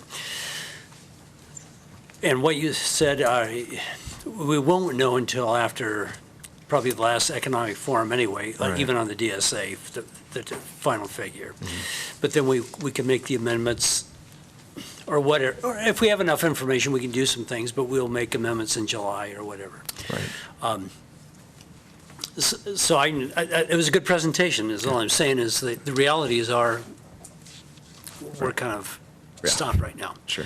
So with that, any questions, comments? Steve? Just a couple of things. First off, I guess in Wisconsin, whatever the governor said is what was real. I just wanted to understand why you were surprised by that $7 reduction, but we'll leave that alone. There was Must also be different back the other side of per pupil amount in Mississippi. Wisconsin is getting reduced as well. So I guess I should know. Anyway, the only comment I wanted to make is I think that we're going to, peering into the future, I'm not sure that we're going to get dumped lots of more money on us by the state, and I think we're going to feel the pinch of PERS and other situations.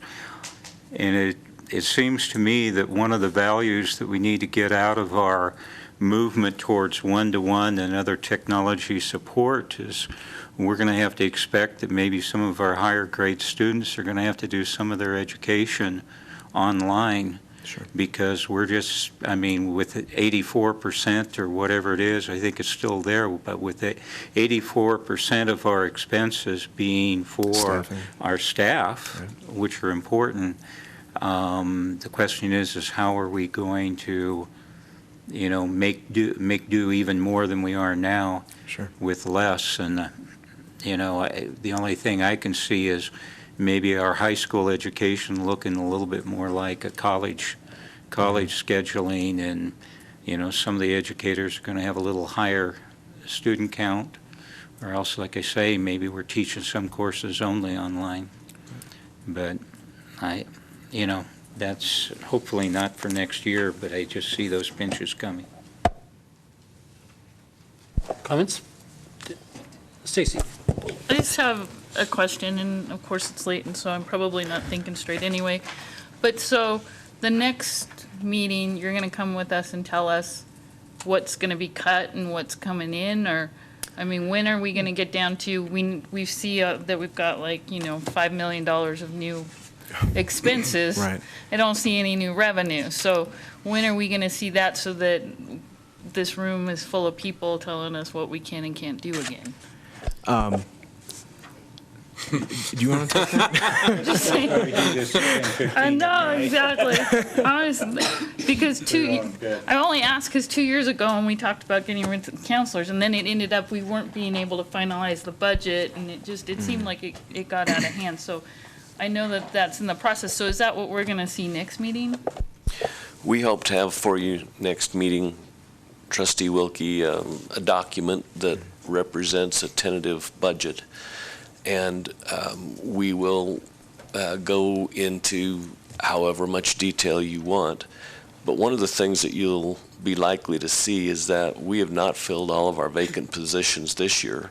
In addition, we've had some savings that have manifest themselves by having some of our older staff members and higher paid staff members who have resigned in the last 2 years and replaced by staff members at a lower pay grade.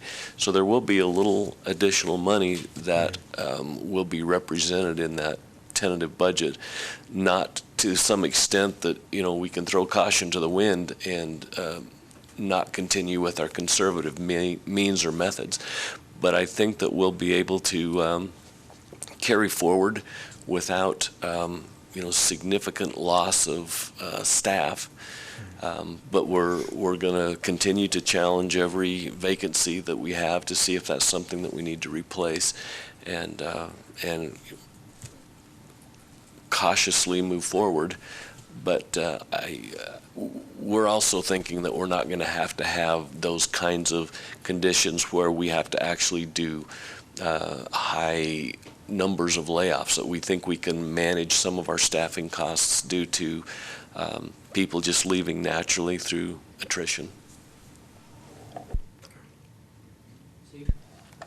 When we're talking about variables, there was a proposal a couple of years ago that I believe came out of Clark County that they wanted the DSA to be evenly balanced for every student in the state. Has that fallen by the wayside, or is that still in play? Has anyone heard anything if that's in play this session? I've gone through probably 100 BDRs so far, and I haven't seen anything along those lines. Yeah. Trustee Reynolds, I would just add that typically the Nevada plan has been established so that there's some measure of equality throughout the districts, and so the current plan actually is pretty good, but they're talking the talk, especially through the governor's speech and budget, was to try to increase some of those areas that have changed. For example, in Clark County in 1961 or 63, whenever the Nevada plan was established, they had very few students that required language training, or they had very few that had special education needs. And so what the governor has suggested now is that those individual students be weighted, as AJ mentioned, and so that there's a little more money available to all the districts based on those counts. And that would actually benefit us, especially with our number of Latino students, because we tend to look like both Washoe County and Clark County when it comes to those special populations. So not really knowing what that looks like yet until the session is actually completed, that may play into our favor in terms of added revenues. I understand that. I just know the initial proposal wasn't with the expectation that the pot was going to get any bigger, so a larger distribution to, say, Clark County would result in a lower distribution per student to some of the other counties. But as I say, if that went by the wayside, that's probably pretty good for us, so thank you. Additional comments, questions? None? Don't go away. I won't. Stay right here. We're going on to agenda item number 12. Designation of independent audit firm for fiscal year 2015 as required by NRS 354-624, and this is for possible action. Okay, so because of NRS requirement, the school board has to designate an auditor for the district. The last 3 years, we've had the audit firm of Bullard & Macy, of what I've only been around for a year, so I know them somewhat, but our top accountant, Bill Sandahl, and my department, I think we're really happy with the way they handle themselves and the work that they did. And I know I was very satisfied with the work that they did. We have a letter of engagement from them. Now, the one caveat to that, the Bullard Macy group, as they were known as, the gentleman that represented the Bullard part moved to Texas about 2 years ago. The Macy part moved away about 6 months ago, 9 months ago. So it didn't make much sense to keep the name Bullard Macy when neither Bullard nor Macy were working with the firm. So their top accountant, and actually the one that has been coming to the board meetings, is Dave Silva. And so he is taken over the company, and they've changed their name to Silva and Company. So within this engagement letter, they're proposing a fee of $63,400 for the audit. I'll tell you, just while that obviously is a lot of money, looking back 4 years ago when we had our previous auditor, it was over $90,000. So while that is a lot of money, I think it's a reasonable fee for the time that they put in and what they do. So I believe we're just looking, or if there's any questions, otherwise looking for a motion to accept them. No, Bullard Macy was in their 3rd year of their contract? Correct. So we didn't, so if they were at the end of their contract, we didn't have to go out for an RFP? No, as I understand it, it's just a matter, the board has the option to designate the auditor as you wish. We don't necessarily have to go out for that, because it's a service. When would you consider going back out to bid just to? Not this year.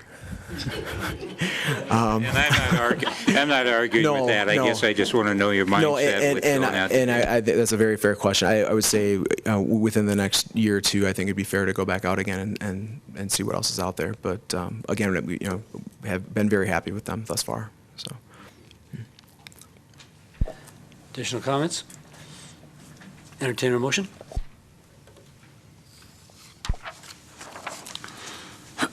I move that the Carson City School Board of Trustees approve the audit firm of Silva and Company, LLC, as the auditors for fiscal year 2015 for a contract amount not to exceed $63,400.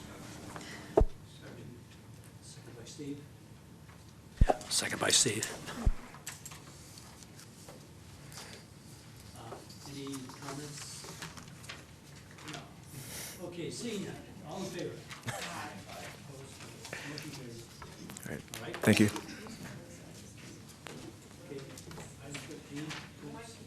Item 13, approval of consent agenda. And I see this has been reduced substantially, so. Yeah. Well, they split it. So anybody? Do we have a motion?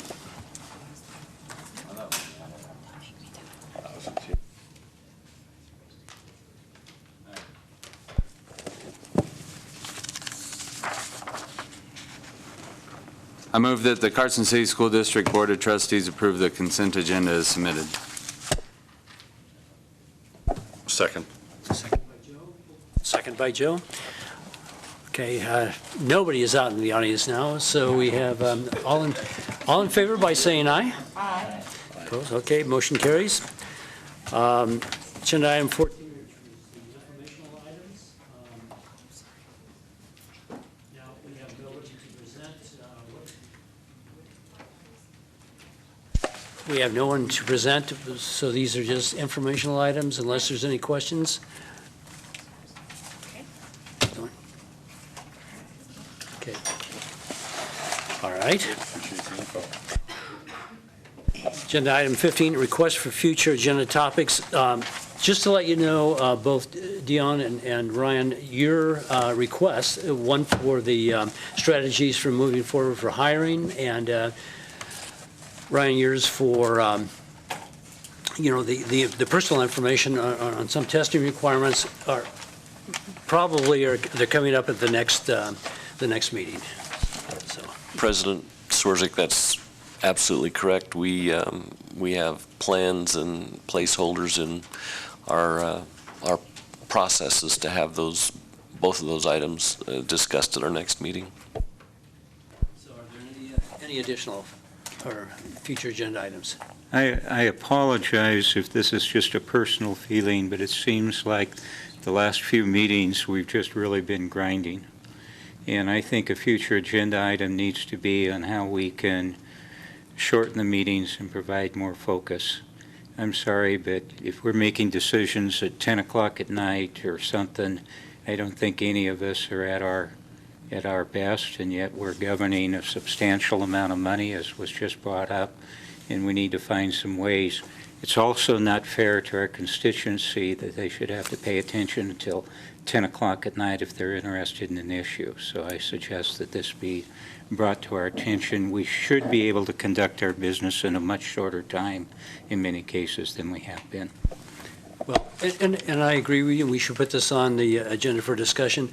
I looked at just before we even get to the business items, just the reports from the board and going forward, we were up to 8 o'clock. That was an hour, and maybe that's something that we can look to streamline. But anyway, let's put it on the agenda to talk about how we can,